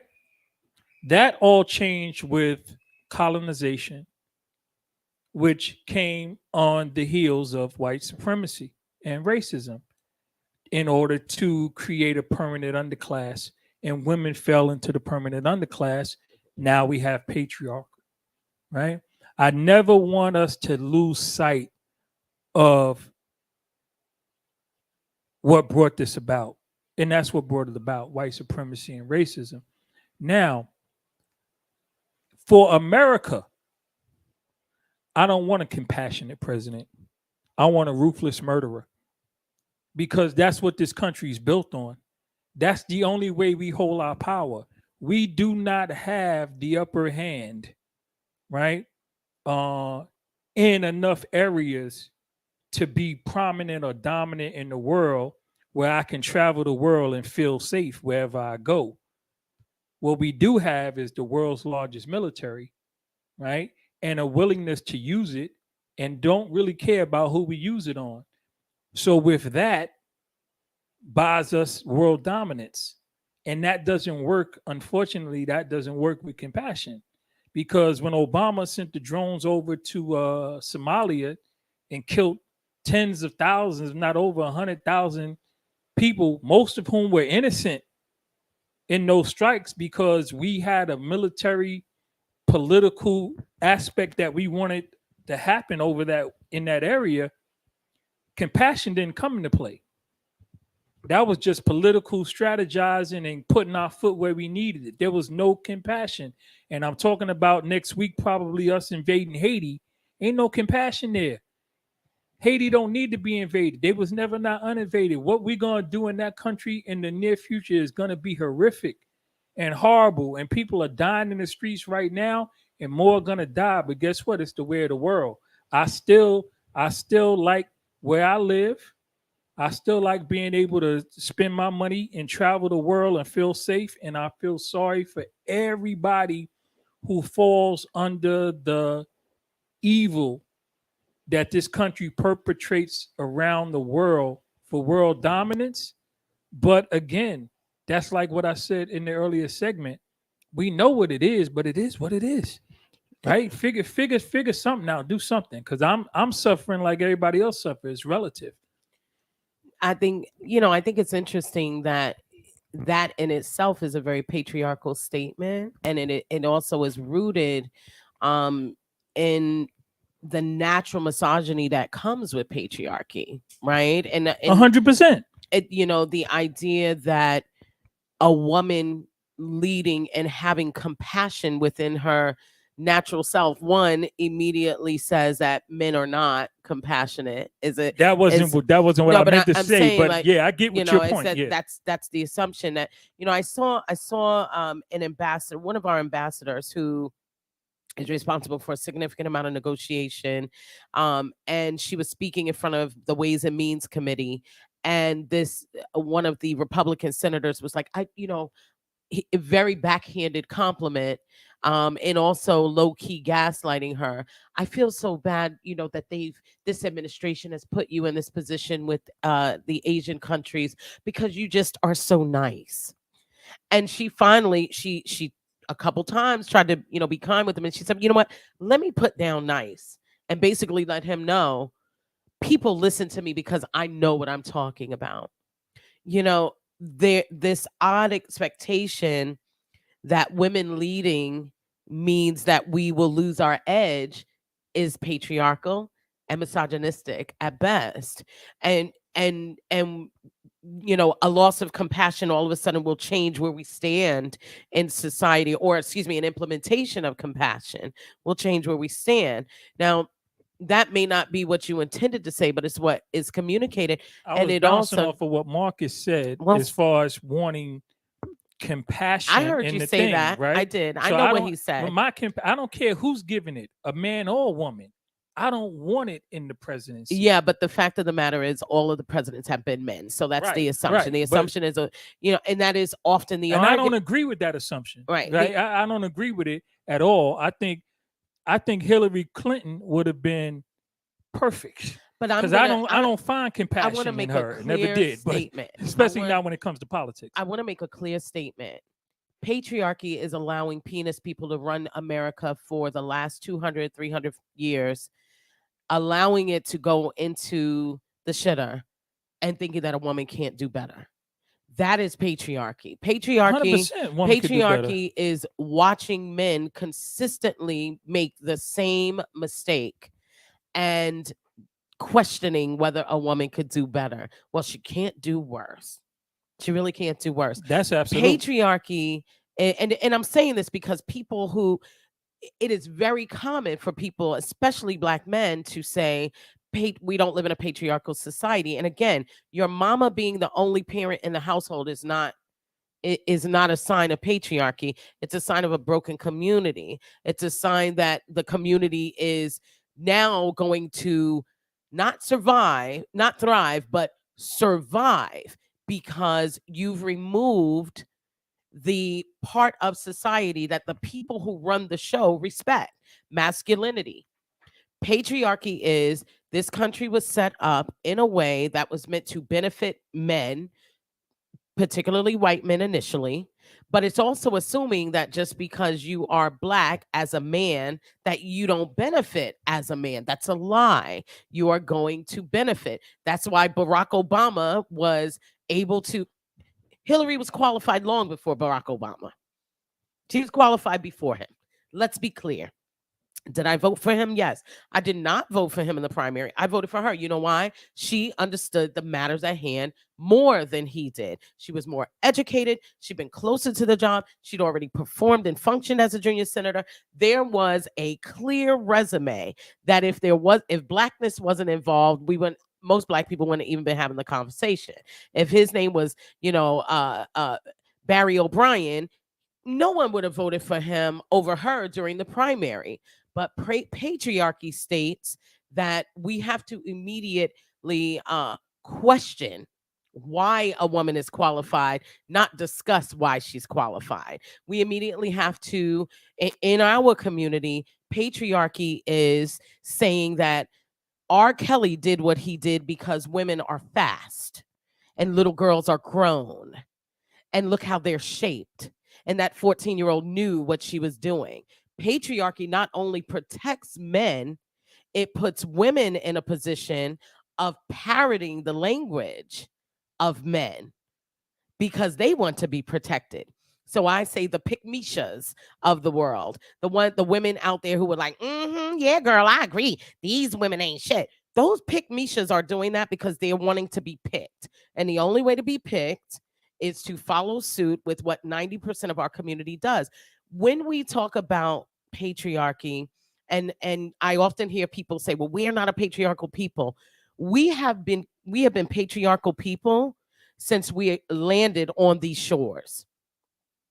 We have not, they will say, well, back in Africa, you don't know anything about Africa. Half of you could not, you speak about Africa as though it's a country and it's a continent. You don't know anything about Africa. Half of the American Black people are not educated enough. Through some of it, through originally no fault of our own, and then now our own fault. And we will talk about Africa and say, well, it was matriarchal over there. No, tribally, it was matriarchal. Not every country in Africa had a matriarch leading it or had a matriarchal society. But when you look at us now, we are Black people, but we are Black people who have been reared, raised, and groomed in white society. We're on that. And white society from the very beginning was patriarchal. And I will tell you, if I were, when people go, well, 55% of white women voted for Donald Trump. Yes, I would too. If I was a white woman, I would vote for a white man. You know why? The patriarchy has benefited them. The patriarchy has protected them. The patriarchy has not left them bereft. The patriarchy has not left them broke. The patriarchy has not left them pushing out baby after baby after baby after baby. The patriarchy is not lying to them and telling them that welfare is the reason Black men are not in the home. And that's a bullshit lie. It is a lie. In 1968, they stopped that law. You're choosing not to be present. You're making choices. You're making choices. You are making choices. And guess what? If a social program says that in order for us to all be together, you must work to provide for your family, why do I need welfare if you're here? What is happening? There's so much to it. But I would support patriarchy in so many ways if I was a white woman, because it does benefit them. When Black women admit that this society is patriarchal, it does us no service. It is an acknowledgement that we have to make. And it is almost something that we're saying we need you to acknowledge it, because as long as you ignore it, because you're down and out, you being down and out doesn't change what society is. You being down and out, brother, means you need to acknowledge that you have greater power in this society than you think. And if some white man telling you you don't belong is why you're underperforming, it's not changing the fact that our Black children are hugely impacted when you are not present, because the patriarchy is what wins.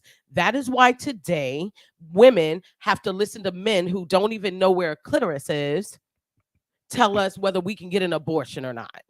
The patriarchy. Ain't no how Steppin, Marcus J live from NewDen Legacy in that radio. John, Y'all take still trying to find it, trying to tell me what to do with my yaya. Come on now. Yeah, I wear glasses. I don't think I'll have no problems. You know where Ain't no how Steppin, I was Marcus J born live from blind. I NewDen. read Braille. I feel my way. Yeah, Okay.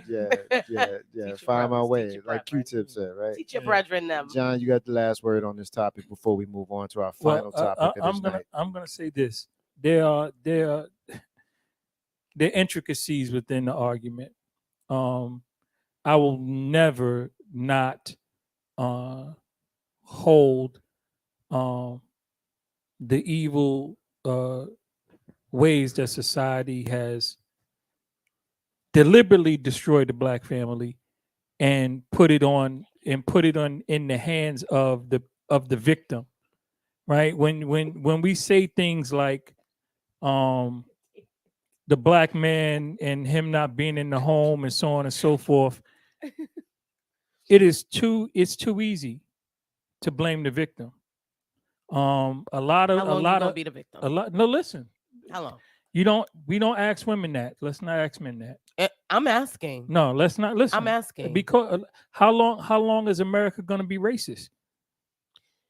At some point, you get to decide whether you want to be a part of your family unit, bruh. No. Listen, at some point, you get to decide, but you put so much emphasis on the individual to be so much better than the circumstance that the person's in, right? You gotta, just like that law that changed in '69.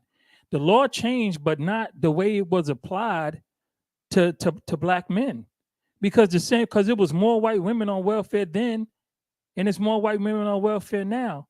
But they weren't going into white homes throwing Black men in the street. They were doing that, right? They were not cutting the white woman's money when the social worker found a man in the home, but they were doing that to Black women. They were adversely applying the law or the lack thereof to Black people. This is not a fair fight. The Supreme Court threw that law out in 1969. but they don't. Nobody give a damn about the Supreme Court. I want to know. Listen, the Supreme Court said I can drive my car without. In 2023. I'm gonna tell you why. Why the Supreme Court said I should have if you are present, I don't want welfare. Okay, so listen again. Why can't you provide? Again. It's not about why I can't provide. This is what I'm dealing with. I'm trying to explain that we cannot take the victim and victims at this point and put the emphasis on them, because then we stop holding accountable the people who are mainly accountable. Who's and if those people don't change, how long you willing to be the family? The Black family as a whole, as a unit. The Black family moved the civil rights movement. The Black family created the idea of equality in this country. Are we getting off and topic? No, we're not. I feel like we are. No, we're not. I feel like we are. Because again, it's easy. This is why. Because it's easy to go, oh, this is patriarchy, right? And it is. Again, I have an appreciation. Can you do the hard stop thing that you do though? Because we're taking it hard stop. Whatever we do, we cannot start taking away the responsibility that racism and white supremacy played in the destruction. We're not talking about that. But that is. But we gotta own our stuff. No, we gotta own our stuff. Listen, we gotta own our stuff to ourselves, but that don't mean that they're not accountable. We're talking about ourselves. No, we're talking about ourselves. No, here goes the problem. we cannot take the word, right? Patriarchy, which is jacked up. I'm not taking nothing away from it, but we can't just take that and then kick white supremacy Yeah, we can. and racism When we out the talk way. about us. No, we can't. Yeah, we can. Because it's everything No. comes. Listen, No. you When again. I'm Here's the talking problem. to a brother, No. and You're he's- trying to get oranges out of an apple tree. It's not gonna happen. This Alright. is an apple tree. That's a better thing to state. This than is a it's this just is not a But gonna at the happen end- unless this white folk give this it is to a us. this is an apple tree. No, it ain't about them giving anything. Really? Yeah, but The reality is people have to. Here's the thing. You're still willing to accept the premise that the majority of black people were brought here on slave ships. They met black people here when they got here. I'm not So that's a accepting that. fallacy. That's It's not a fallacy. It is a fallacy. It's not a The fallacy. vast majority of black people who left Africa never made it to these shores. The ones that That is did that were question. 95% male. The amount of black people we have in this country right now is because there were black people here when they got here. What does that have to do with what we talking about here? Because it's the psychological. It is Half the of the people that psychological. are doing Listen, stuff listen. here are not doing It's stuff the because of psych. It's the psychological. It is. They are. This the whole society we live in is based on psychological warfare, torture, misinformation, So can I ask and a lies. question? I don't We got to think- get. all right, You cannot expect oranges out of an apple tree. I got you. What And I was guess I gotta planted? leave the All right, orange What tree was and the apple tree planted? alone. What was planted? An apple tree was planted, and we are still looking for oranges. We gotta get to the root. I got you, John. We But- got to but at get to the end- root until we're able to have a real conversation. Until we're ready to How say. are you Republican? How you voting Republican? Until this is why this is how I'm hold on. voting Republican. Finish Because your point so we can here's move my on. point, so we can move on. Until, and I say this every week, until we're ready to have the real conversation, which is real simple. White people came here, they signed treaties and made agreements with the black people they found here. They lied, they raped, they stole, they put disease and killed the people. We know They all that. changed. No, you don't know all of that. We do. We changed the names of We native. do. They changed the name of native to Negro, Okay. right? Then from Negro Catch to us nigger, up. then back to whatever else Catch they us did. up. Listen, we have to get to the root. We're dealing with something in America that is based on solely the idea that your complexion makes you a permanent underclass. Everything that fed out of that, including patriarchy, which was built, he built didn't it on have it to buy because it. the white. Listen, we ain't had no choice. Land That'll the- die. land the plane, bro. Land the now that's plane. like that. That's Land the like that's plane. like Kanye. Slavery as a choice. Yeah, you got a No, choice. you That'll don't have die. Right now, you have things in Land the plane. today we have things in place where you can maneuver around and through, but that doesn't mean that it doesn't still exist. Oh well. Just 'cause I can guess get we around just it. keep I fighting get and you, arguing I and get- never I No, get we you. don't. No, no, better. no. This is how we Sorry, get. white I'm gonna people have This to is how we stop get. us. No, this is no. You got to Don't finish do your that. point, John. This so is that this is how we get before I better. stop you, 'cause we got to move This on. is how we get better. We get better as individuals, and we use what we have at our disposal to do better as All right. individuals. I'm But talking we about do our not relieve.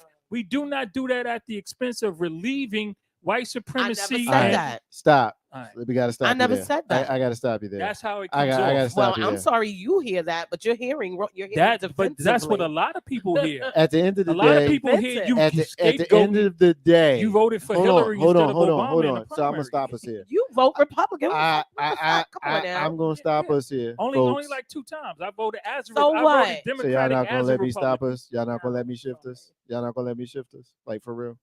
All right. I hear you. I want you to know that I hear you. But at the end of the day, we talking about our families. We can talk about all of the history and how we got here and all of that kind of stuff, right? But we have to assume that our communities know all of the history, patriarchy, all of that aside. And if you're a man, take care of your family, man. You know, black That's it. single men That's- spend but more that- time no, with their no, no, children no. than any other single man. I didn't say they We're didn't. not doing that. We're not doing that. We're not doing that. We're not doing that. We're not- You know why? So we can we- kick. We can kick. You but know we why? can't kick back. But Okay, cool. No, that's Alright, not so what it you is. felt like a conversation about the patriarchy was getting kicked. That's no, defensive. no. That's no. That listen, proves no, my but here's the no, thing. here- Here's no, the- and here's- I'm out. that's on not- that. that's Because not- it's that's gonna not the solve point. anything. This is But here's the the point. part The that you're point not. is, Here's the part that you're not getting. That what I'm trying to say. I'm not gonna speak for Steph. She can speak for herself. Well, But what I'm obviously, but what I'm saying is every single conversation does not have to have white man oppressed us, they color everything. Because we already know. We already know, right? We already know our position in this country. We don't have to talk about how we got here on the slave ship and who was here when we got here. We ain't got to do all that. We ain't got to do all that. We talking about 2023 or 1968. All of that is way before all of that. At the end of the day, bruh, is that your kid? Take care of your kid. Bruh, you knocked her up? Take care of her. That's it. It ain't got nothing to do with none of that other stuff you was talking about, which has its place in our conversation. But this piece of it is way too much. But here goes the problem. Way too much. There again, the complexities and the nuance of that conversation. Now, when we talk about 2023, with a brother who got a baby who's not taking care of her. There's a baseline of decorum, and we're saying it's only established if we're comfortable with what we've been listening, bro. You're not landing the plane. I am trying to, right? Because here's what it is. What most people are not willing to accept is that every single human being, even the people who I don't have no love for somebody who's not prepared to take care of their kids. I got no love for that man. But I know what else I know? I know I'm not that man. And I don't know what his eyes have seen, and I don't know what he's been through. So what I'm going to do is I'm going to reserve my critique because I'm going to take care of mine. What he do or don't do is his damn business. Right? Okay. So now what I'm saying is this, right? That doesn't really connect with the other piece of what you were saying, but this is what I'm saying. I've also been through, around, in, and outside of the system, and I understand how it is built to work and design. I'm the only one in this room. No, I'm the only. Listen, you got sued for child support? We're not even talking about so that. Don't stop. But we are talking about that. The nature of it immediately makes it go to that topic. But you said I'm not the only one. You took episodes where you wanted to, but you are proving my point about the defensive nature. No, I'm being able to address. All right, let her make a point. Let her make a point. Happy about that because I'm not being defensive. What my point. My whole point is this again. You're not gonna let her make her point. No. She made her point. No, and my point is I got to make my point this much, and then he gets. She made her point. No, right? she didn't. Oh, she didn't? was speaking. Okay. What I am saying is my Stephasode. It's got my name in the first part, so I know what I'm trying to communicate. What I was saying was, and what I'm focused on is betterment of our community. It is like I can sit in my house all day long and talk about what I don't have, and I do, but I have to eventually start saying, how do I get it without waiting on you, Mr. John and Miss Susie, to give it to me? What I was saying about defensive communication, I didn't even mention child support because I already know how that makes a certain part of our community get, their drawers in a bunch. I didn't even bring that topic up intentionally because, again, it steers away from the resolution. Speaking about defensive communication and how it often centers around how we process our communities based on the patriarchy, and it divides us because we don't want to get to the crux of the matter. The crux of the matter is here and now. Listen, I got 3 degrees. I've sat in enough classrooms to hear it all. Who cares anymore about what they are or aren't doing? I go out and fight that battle separately. But I'm talking about within the homes of the communities that our kids are being raised in. We had a 13-year-old boy shot in Richmond because another boy, a child, stole a gun out of a car to do a rap video and shot his peer. A white man did not put that gun in the car. But if we start to talk about how in our community, we're in a society where patriarchy exists and is the prevailing mindset, and while you are not practicing leadership but still want to be the leaders, we have to talk about how it's failing our children now. And no white politician cares about that. So if we can sit around and, I think we are so obsessed with pointing the finger because we're afraid of the accountability. We're afraid to look at self. And I brought up Black women intentionally. So there couldn't be the defensive nature of Black men have gone through the system. Do you not think that every time a Black man goes through the system, a Black woman's being run through it too? Yes. But what I'm saying is, to get away from it all, we have to have conversation that doesn't become so defensive, because even now we are about to end this segment and there's no resolution even in this room because it got so defensive. Ain't no hashtag Marcus J live from NewDen Legacy in that radio. I want to understand everybody. You know, I hear where you're coming from, Steph, and I hear where you're coming from, John. I think where the disconnect with you and I, and you and Steph can work your own disconnect out, but the disconnect for you and I is, while I understand and agree that white supremacy has a place in our discourse, obviously, Yes. I want to talk about that shit every fucking time. Every time. Like, we got our own shit. I got stuff with you as a Black man. You got stuff with me as a Black man. We got stuff with her as a sister. She got stuff with us as Black people, right?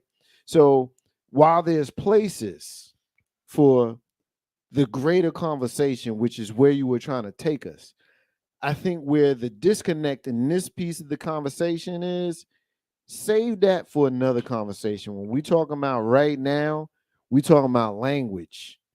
And we're talking about how we have discourse with our children based on our language, us. You know, there's plenty of time to talk about how they brought us here and how they didn't bring us here, who was here, and all that stuff. Right now, brothers, you got sued for child support. I didn't. I don't have that experience. Can't speak to it. I married my baby mama before she became my baby mama. That's my experience, right? But that ain't got nothing to do with white supremacy. Ain't got nothing to do with that. You got heat with her. She got heat with you. Y'all not getting along. Now y'all throwing shade. Now y'all throwing shade in front of the kid. Now the kid sees the discourse. Now the discourse becomes part of his or her behavior. It ain't got nothing to do with how we got here 500, 400 years ago. It ain't got nothing to do with who our grandparents was 50 years ago. Got everything to do with how we are moving now, right now. How we moving with our kids now. How is it, Dad? How you treating her? I know you can't stand her. I can dig it. She treated you shitty, but you got a kid with her. Lead, bruh. Because we talk about patriarchy. We know it's here. I said man tax earlier. It's certain stuff as dudes we just got to deal with. Why? Because we dudes. Why? Because there's certain liberties we get to take as dudes. And we can call those things out on this show right now, or we not. But if as men, we talk about the stuff when they ain't around. We know what it is. Am I blowing out secrets? Yes, I am. I am. Because we know. We know. So we gonna make it harder. So you got it. You got it, John. Let me get a couple of comments in, and then you got it. Let's see. Shaq, appreciate you, bro. Thank you, man. Thank you. My brother Daquan is checking us out. He says, great conversation. So mote it be, my brother. So mote it be. Shaq says conversation has to involve listening and giving grace to others, perspective, learn to understand, not to react. Yes. Yes. Yeah, and it was the same comment twice. All right. Make your comment. Steph will close us out here as we shift towards the end of the show. We had another segment that we were going to do. In the interest of time, we're going to save it for next week. We're going to talk next week instead of tonight about, what was that topic that I had up there? I was going to have us talking about, do we romanticize elders in their relationships? Yeah, we're going to have to move that to next week. Okay, so we had it scrolling.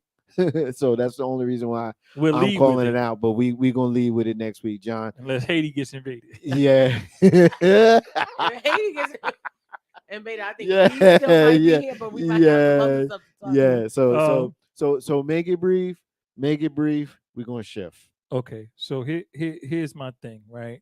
And I don't ever want anybody to think I'm not hearing, because I hear you. and I'm not even in disagreement with you. I'm just finding it difficult to get my point across. And I think I found a way, right? Part of what I believe, and this is my belief, and this is based on my knowledge and experience as a person, as an individual, forget about black and any of that. As a human being in this country, this is what I know. Everybody who was born and raised in this country are a part of this country. What we are and who we are is based on that. Like you said, we're talking about now. We're not talking about however many hundreds of years ago back in Africa, maybe, or in the plains or in the coastal line of what was the East Coast, Turtle Island, as they called it, right? We're not talking about that. We're talking about the now, and of the now, us as people. Forget about our complexion. At core, we are American. And the issues that plague us as Americans, the issue that we have is the way that the checks and balances, the laws, and the application of things and the resources available to combat and to take advantage of the things that are in place in this country for citizenship is not equally applied to us based on our complexion, right? But the stuff that we deal with, the poor fatherhood, the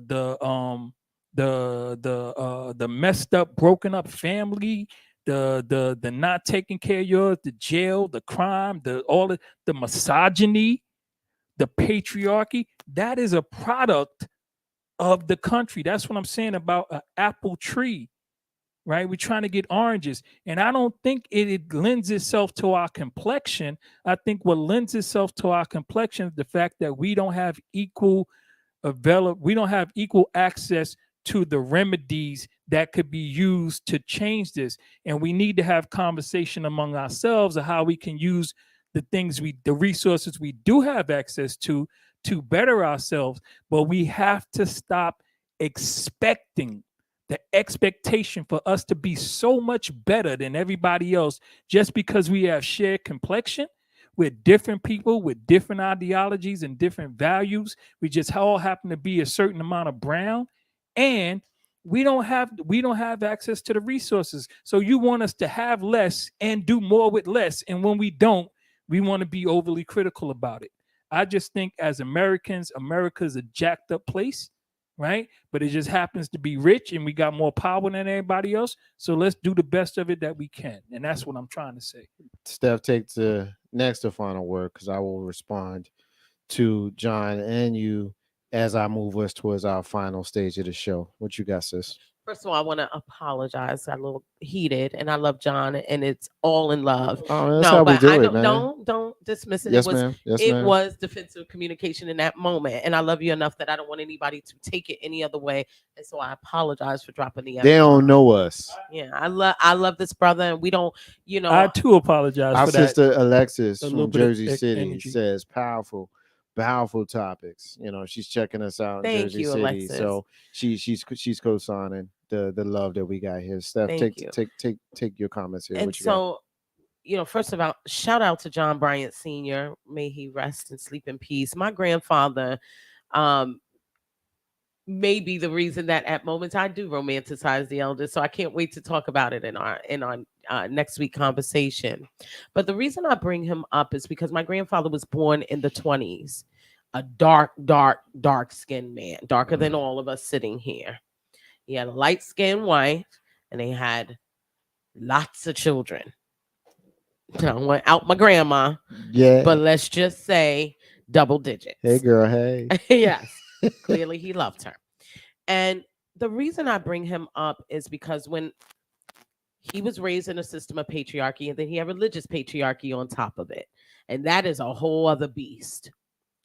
And I had the privilege of watching him love my grandmother and provide for their children.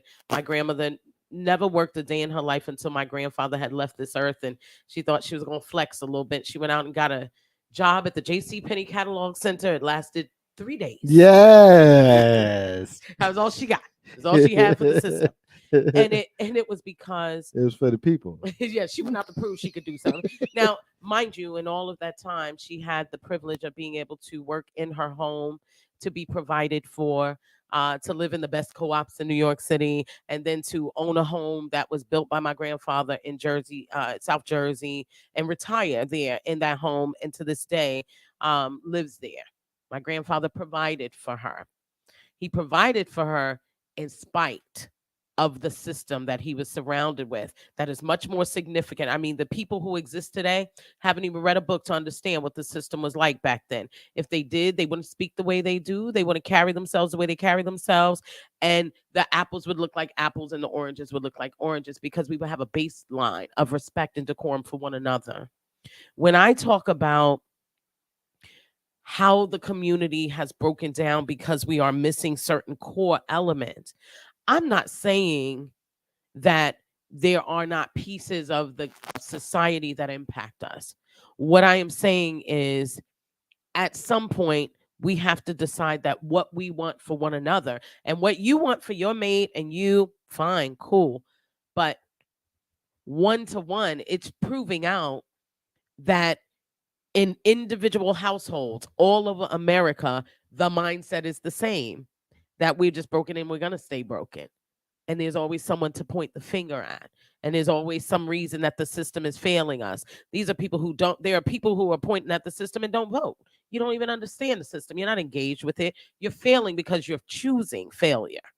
You're choosing certain aspects of lack of accountability. And that's what I talk about. I get it. I get that there's always going to be something, some systemic issue.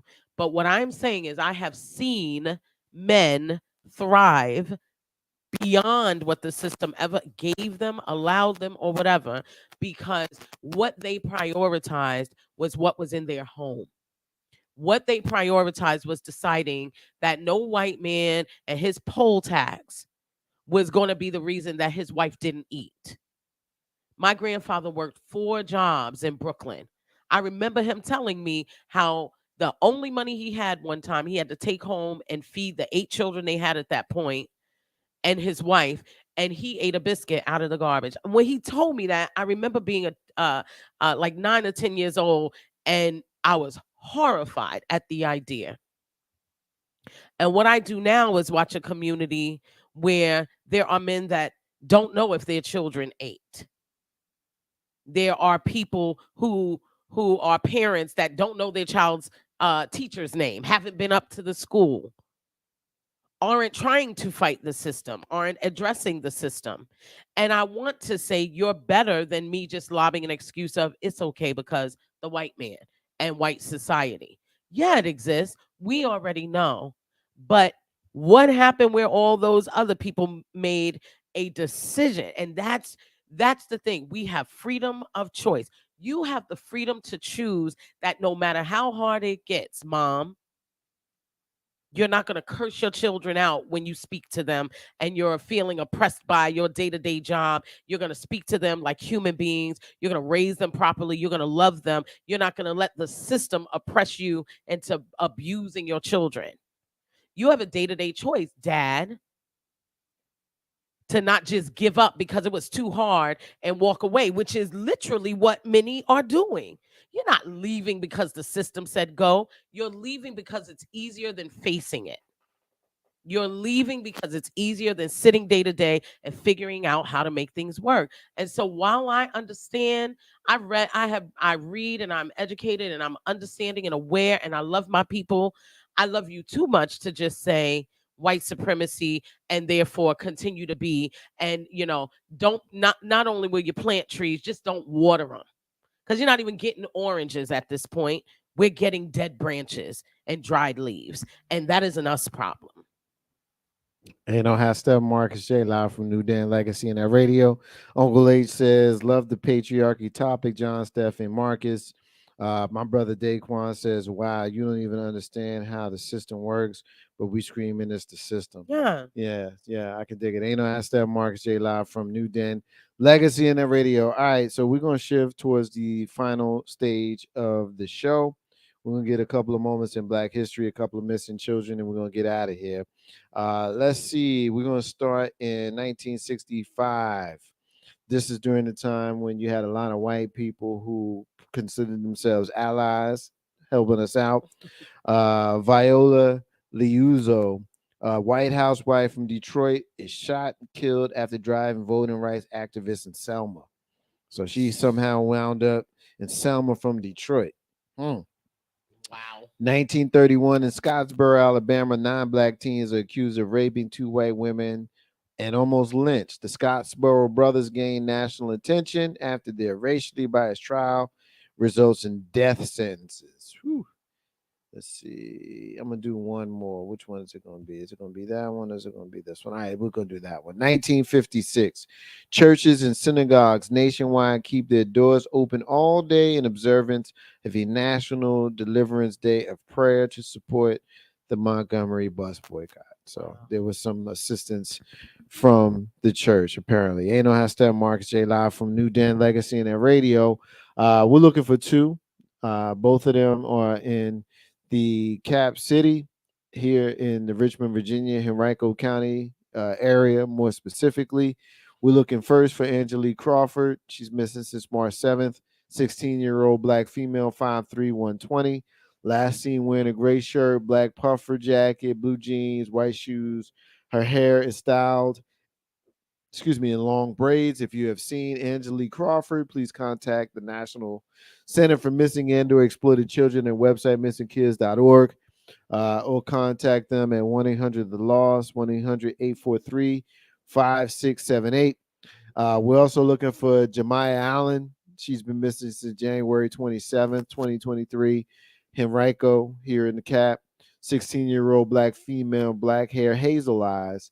She's 5'2", 100. Last seen wearing black jeans with rips in them and a black body top. Her hair is styled in long burgundy braids. If you've seen Jemiah Allen, or if you have seen Angelique Crawford, please contact the National Center for Missing and/or Exploited Children website, missingkids.org, or contact them at 804-501-5000 or 1-800-THE-LOST, 1-800-843-5678. Last and not least, special shout out to our sister Alexis in Jersey City. She says, thank you guys, peace and blessings to you all. And Aubrey says, great job, looking forward to watching you guys every week. And he's enjoying the information. Thank you. So thank you to Alexis, thank you to Aubrey, both of Jersey City. Thank you to Coach Miz, and thank you to Uncle H, and thank you to Shaq, and thank you to Ty Cool. Thank you to Sue. Thank you to everybody. You know, if I missed you, Kaylin checked in as well. If I missed you, please charge it not to my heart. I just didn't go back and see your name when I did the recap. Ain't no hashtag Marcus J live from NewDen Legacy Internet Radio. All right, so this is where we try to close us out with our rant, our closing, and John's gonna lead us up, man. You got the con. Appreciate you, brother. You're a good sport. Steph's a good sport. We give each other the business, but hopefully the folks who are watching and listening realize that it's biblical when we talk about iron sharpening iron. And if that's what you need a biblical reference, or you can just use customs and usages in our community when we just know what it is. It takes one of us to make sure the other of us is always on point. You do it for me, John. You do it for John, Steph. John does it for me. We do it for each other. And I fucks with y'all so strong. John, you got to con you up first, bro. Take us home. I want to be clear, and for anybody who may be the first time listening, don't quite understand, I kind of fell on one side of something this evening. I am a person who always pushes towards personal accountability. I think you need to take care of your own stuff first and foremost. There's no excuse for failure to perform. Not in 2023. There are too many things available. If you have a cell phone, man, you got a cell phone. You don't got a reason to be a failure. Not today. Not today. You know, and I won't even go into the complexities of that. But what I will say is this, so that people can get me a little bit better. As a former Republican, I couldn't be a part of the Republican Party because I could not be associated with an idiot like Donald Trump in any way, shape, or form. But even as a Republican, when I voted in New York City as a Republican, 99% of the time I voted Democrat as a Republican because it makes a difference when Republicans vote Democrat in major elections. Um, Mostly Democrats ran for all the local stuff, and I couldn't vote for them locally anyway as a Republican. Um, Politics is a funny thing. I say all of that to say we often talk about our community, the group as Black people. The problem is the only community that we have as Black people is our complexion, right? Most of the things that we share and we claim to be a part of are distinctly American things, be them what they may. They're American traditions. Most of us as people of color do not celebrate in any way, nor do we commune in any way that isn't American. So I'd never want us to lose emphasis on that because that is the evil that we face. That is the destruction that is the murder. That is the us killing each other. That is the absentee father. That is the drug addicted parents who give birth to pre-drug addicted children. That's an American thing. It's not a Black thing, right? But because dark complexion became the permanent underclass with the abolishment, the so-called abolishment of slavery, which they didn't abolish it, they just moved it from the plantation to the jailhouse, right? Because slavery still exists. There's still slaves right now. And they enacted all of the law, the vast majority of laws that Black people are in jail for are slave laws, right? Used by slave catchers who became the police, who now police the areas and put Black people in jail to lease them back out to corporations for free labor, modern day slavery. It's still going on, right? So I never want to get away from that. That is where we live. That is who we are. They say African American. Try American Black, because we're American Black more than African American anyway. But we American first. All of the stuff that's in us is American stuff. And because it's American stuff, it is patriarchal. And that makes it wrong. It is racist, and that makes it wrong. It is white supremacy, and that makes it wrong.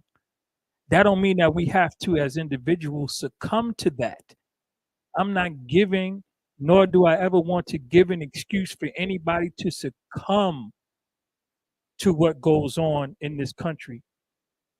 Take yourself as an individual and try to rise above it at all costs. However, don't act as if it doesn't exist, because we have to acknowledge it if we're going to overcome it, right? And again, the only thing that separates us from other people in this country is our complexion, and because of our complexion, we are not allowed access to the same resources at the same level. We got the same stuff, but we don't got it at the same level. And the punishment is handed out more severely to us based on our complexion, right? So it ain't because the man is Black that he is abandoning his children. He has multiple children, multiple women. He's not doing that because he's Black. He's doing that because he's in America. And that's the way people do things in America. They just don't talk about it, right? The white people get resources that they get to use, and they don't get exploited the way we get exploited. We are the poster children for everything bad, right? This is why we go back to the original thing with the Jonathan Majors guy. His face made the problem. His face made the issue, right? So again, we got to fix what we got to fix. You got to do what you got to do as an individual. Step up, be a man, take care of your family, but don't think that you have to do it because you got a dark complexion or that you have to do it better than somebody else because you got a dark complexion. No, you do it because it's what you're supposed to do as an individual, right? You don't got to be better than anybody else because you brown, and you don't got to take more bullshit from somebody else because you brown. But you do have to recognize that you live in America, and America is designed to keep you as the permanent underclass so that white people don't realize that they're poor too, and the elite wealthy will keep the wealth gap growing every single second based on that foolishness and the ideology of race, which doesn't exist. It's a construct. We gotta learn to give that up, right? And stop leaning on it, right? And stop justifying things behind it without disregarding the fact that it's purely American. That's my rant, and that's it. You know how Steph Marcus J live from NewDen. Legacy Internet Radio. John, I appreciate you, bro. So much, man. And the way you lead unapologetically with your conviction, is something that we can all learn from. So thank you, bro. Thank you. Steph B. Steph B. Yay. Steph B. Yay, yay, yay. Time to close us out with your rant and your close. What you got? Thank you, brothers, both of you, John, for always being so welcoming here at the den. I appreciate you. Thanks for the drinks every Monday. I look forward to it. Yeah.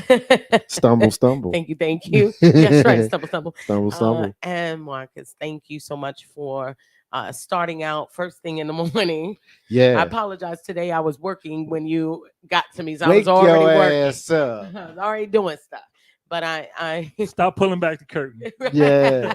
Y'all be Wake working. your They don't ass need up. to know that. Hey, But she I- started it. She started it. Your kids behave. Yeah. I appreciate what both of you do to create the environment of dialogue, of conversation, in a welcoming way, in a way that demonstrates that you are evolved beyond what society deems you are. And I thank you every week and every day for being my brothers. Thanks so much. I typically have been speaking to women folk, but today, because I talked about the patriarchy in my episodes, I am going to end tonight with two short passages from Bell Hooks, one of my favorite womanist.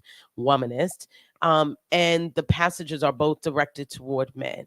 And while I'm reading it talks about the patriarchy and boys and men. I want the women to listen and understand what has happened, because there is that defensive nature of telling someone what their problem is without identifying where their problem is coming from. And then it creates the argument and the dissension and the despair. And then we don't know how to interact with one another. Both of these passages talk about the emotional rage and the feelings of Black men and Black boys from the perspective of bell hooks. I quote, "Emotional neglect lays the groundwork for the emotional numbing that helps boys feel better about being cut off. Eruptions of rage in boys are most often deemed normal, explained by the age-old justification for adolescent patriarchal misbehavior. Boys will be boys. Patriarchy both creates the rage in boys and then contains it for later use, making it a resource to exploit later on as boys become men. As a national product, this rage can be garnered to further imperialism, hatred, and oppression of women and men globally. This rage is needed if boys are to become men willing to travel around the world to fight wars without ever demanding that other ways of solving conflict can be found. The first act of violence that patriarchy demands of males is not violence toward women. Instead, patriarchy demands of all males that they engage in acts of psychic self-mutilation, that they kill off the emotional parts of themselves. If an individual is not successful in emotionally crippling himself, he can count on patriarchal men to enact rituals of power that will assault his self-esteem. I think it's important for us because we birth men. We birth them. I know the whole rib conversation, but we birth them. And in many spaces, we are raising them singularly. I think it's important to understand that when they leave you, when they leave the nest, when they walk into the world, their softness, their emotional connectivity, their emotional intelligence is immediately attacked. In our community, we have adapted and adopted that premise that the harder you are, the better you are. It elevates you in your space. I think of the rapper King Von that was killed and murdered. And when I was reading the story about his murder, I also went back and I dug deep, and he lived a life of rage, called himself a demon. And he died and never got to see his late 20s because rage is what he tapped into. And so for the men listening, don't resist patriarchy because you're defensive about what it does in relationship to women. Resist patriarchy because of what it robs you of as a man. Because it's intended to rob you of the softness necessary to guide your daughter. And so now you look at your daughter and you can't see her as a loving individual. You start to sexualize her early. You don't think about a man who will love her one day. You talk about killing any man that will look at her. And so therefore, you don't spend time teaching her how to identify a man who does love her. Patriarchy is stealing from you, brother, the way it robs me. Yes, it leads to you attempting to dominate. Yes, it leads to you deflecting. Yes, it leads to you not listening. But when you don't listen, you don't learn. When you don't learn, you don't grow. And that does not benefit the Black man. It doesn't elevate you. It robs you. And so while the term patriarchy may immediately seem like some feminist dogma, it is a tool that is not only created so that you follow the path of domination more than anything else, it removes you from polite society. And for the Black man, patriarchy, as it says, it taps into your rage. From the time there are little boys, why do we see more Black children in classrooms with paraprofessionals? Why do we see more Black children being expelled than anyone else? Because patriarchy teaches that rage is the dominant force. And once we start to adapt it and then we take it into quote unquote polite society, even though they know they are training you to live in a society that way, you are being punished. When your children are sent to school and their primary male figurehead or their community is telling them that they always have to be hard. Don't cry. Don't be so soft. Tears are human. They are dehumanizing you. They didn't gift you patriarchy. They robbed you of your humanity. They are stealing your ability to connect. Your emotional intelligence is being driven into the ground. And then they turn around and use it to imprison you. And then they turn around and use it to talk about you on the news as someone less than human. And then they highlight your rates of rape and pillaging and femicide and all of those things while they bury theirs. Patriarchy does not benefit our community because it stops us from communicating. It robs us of the ability to see one another's humanity.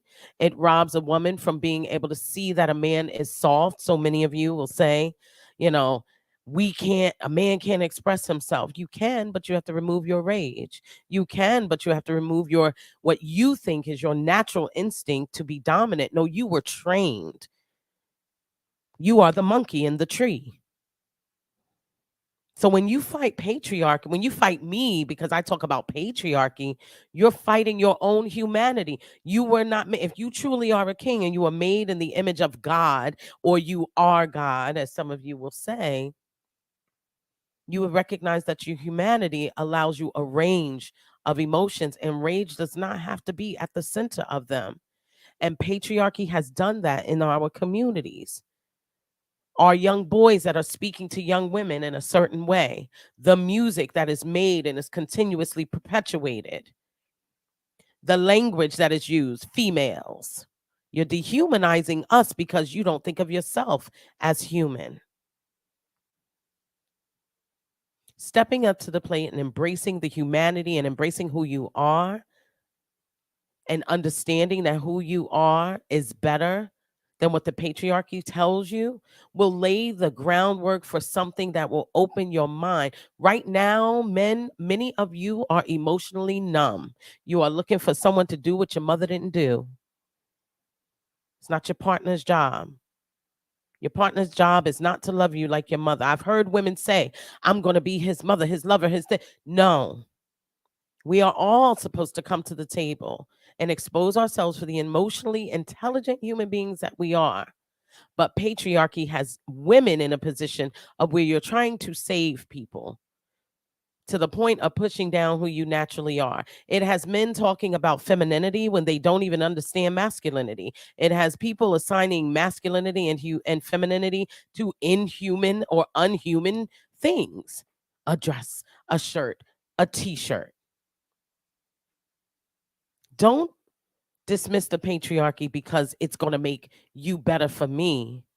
Dismiss it because it's going to make you better for you. And that's my rant. Ain't no half stepping. Marcus J live from NewDen, Legacy Internet Radio. I'm gonna close us out. Start by thanking everybody who is rocked with us tonight. Special thank you to John. Thank you, special thank you to Steph for rocking with the what with me and with each other, and to everybody who's been listening tonight. I'm gonna try to be brief and stay inside of my 6 minutes of this song here. I want to talk about piggybacking on what we talked about tonight, but I want to take the conversation towards harmony. Like, we can talk about all of the things that cause us struggle and strife. We can talk about history, and we can talk about the difficulties in our ways of relating to one another. But I'm in a space and stage in my life where I just want peace, man. Just want peace. Want peace with my family. I want peace with my child. I want peace, with my wife and my parents and John and Steph and my favorite people and people at work, and so how I move is going to be towards that as the goal.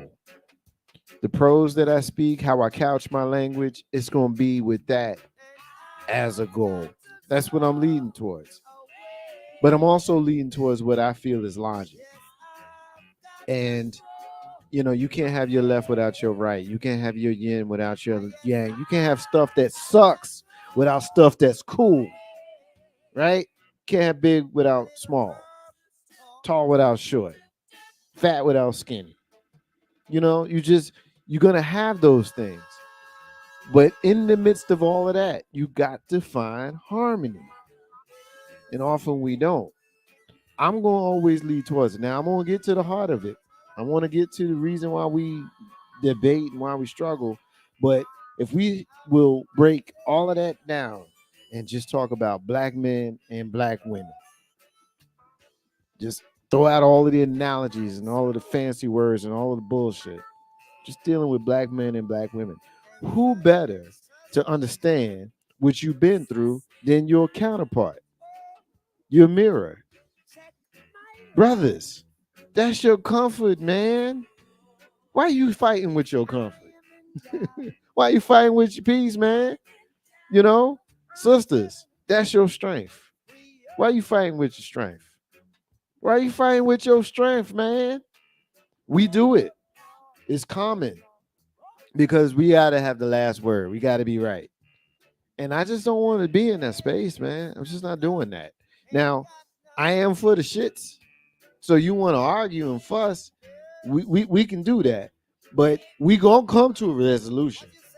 We going to come to it because we have to. We have to.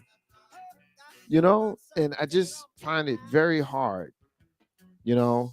as a middle-aged person, seeing what I've seen in life and knowing how hard this is. Because life be lifing, right? That's the new phrase, right? That's what we say now. Life be lifing. That's the new shit, right? That's what we say. Life be lifing. So why would we purposefully make it more difficult for ourselves by fighting with those that we've either chosen to live life with or life has given us? Life's gonna give you some people, your family, that friend that just won't go away. Life's gonna give you some people versus the ones you've chosen. You chose that baby mama, bruh. Sis, you laid down with them. Like you have made these choices. Why make your life more difficult? Why? Because you can be petty and you can win an argument in the moment. Then tomorrow you still mad. Like, we don't want to humble ourselves. We don't want to be the one that says, you know what, brother, you were right. I was wrong. I'm sorry. We can't do that because we got to win. We got to win the argument. We got to win the fight. It will never be that way with me. Never. Now, if you're wrong, I'm going to tell you you're wrong in a tender manner. I will remind you of your failings. I'm never going to be the asshole with it, but I would respect and expect the same thing from you. Brother to me, sister to me, love interest, wife, child. Mama checked me today. She checked me today. I asked her for something. I switched it up on her in the last minute. It threw off her day. She said, yo, you got to let me know when you switching it up. And I had to own that. She was right. I'm her elder. She was right. I had to apologize to my child. We don't want to do that. Why? Because I'm the parent. I'm the authority. I got to check my kids. I got to be the one all the time, being the one that's in authority. Man, fuck all that. Ain't no peace in that. Why? Because you got to check your kid. Now your kid who knows they are right doesn't trust their parent no more to just own it when it would have been easy to say my bad. We don't want to say my bad. Brothers say my bad to the homie or for something small. That same brother ain't gonna say my bad to his lady or for something big. Why? Because you got to be right. You're gonna win an argument. Got to get the last word. Just not in that space, man. I ain't trying to do that. I get more peace out of telling you that you was right and I was wrong than I'll ever get than planting my flag on a barren mountain. I ain't doing that. And you shouldn't either. Ain't no peace in that. Ain't no harmony in that. Ain't no progress in that. I'm just not about that life no more. Peace and love. Amethyst and rose quartz. Ain't no how style with Marcus J live from NewDen. Legacy in that radio. That's Murr. Marcus's unrelated ring. Got nothing to do with it. Talk about that. It's the end of the show. Want to remind everybody that independence is the key to building your legacy. I want to remind everybody. Shit. Be blessed. I'm trying to remember my endings, y'all. Don't judge me. Yeah. Be blessed. Give grace. Keep it 100. And always remember that competition, authenticity has no competition. I'm going to say peace to all the stars and the squares. I'm saying all my stuff. I'm saying it out of order. Damn it, there's a lot of stuff that I close the show with. Yeah, I close a lot of stuff. So, but anyway, God, thank you for coming out. God bless you. Good night. Yeah, right. Yeah. This is when your team say, "Wrap it up, bro. Wrap it up, bro." John, I love you, bro. Steph, I love you, sis. Listeners, viewers, people who rock with us, people who don't rock with us, love you too. I got love in my heart.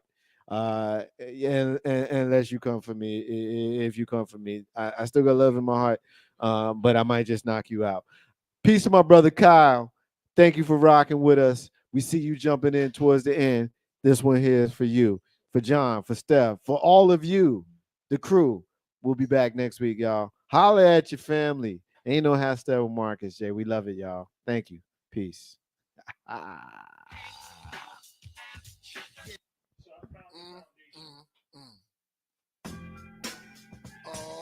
yeah, I'm with this. I'm just gonna lay back and I'm gonna drop some smooth lyrics. So tune in 7 to 9:30 and don't be late. You about to set it straight. Ain't no half stepping with Marcus J. Word. I'm ready. Let's go. Ain't no half stepping. That's the name of the show. Yeah. Marcus J hosting and we ready to go. Yeah. Hunters talk sprinkle with a dash of humor to the legacy listeners and the online viewers. What you want to talk about? Call it. We're hearing you. Cover all topics. Touch on the main issues. With the flow in this show, bring the heat. Yeah. The word on the street was the Earl on the beat. We superb in the D legacy online. 7 to 9:30. Please be on time. Ain't no half stepping with Marcus J, my brother. Yeah. If they can't hang, word to their mother. And he been on this grind for a while. The brother so smart, plus brother got style. Up in Richmond, we on the mission. Before force, and listen up. This Marcus Stage start to talk, run it back. And he been on this grind for a while. The brother so smart, plus brother got style. Up in Richmond, we on the mission. Before force, and listen up. This Marcus Stage start to talk.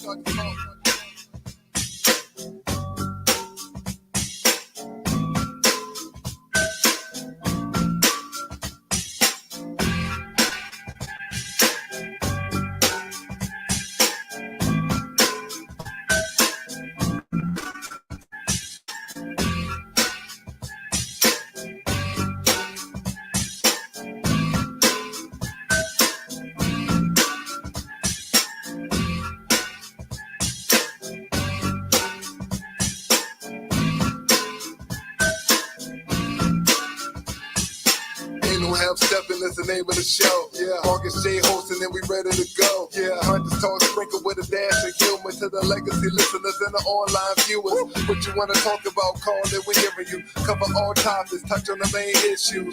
With the flow in this show, bring the heat. Yeah. The word on the street was the Earl on the beat. We superb in the D legacy online. 7 to 9:30. Please be on time. Ain't no half stepping with Marcus J, my brother. Yeah. If they can't hang, word to their mother. And he been on this grind for a while. The brother so smart, plus brother got style. Up in Richmond, we on the mission. Before force, and listen up. This Marcus Stage start to talk.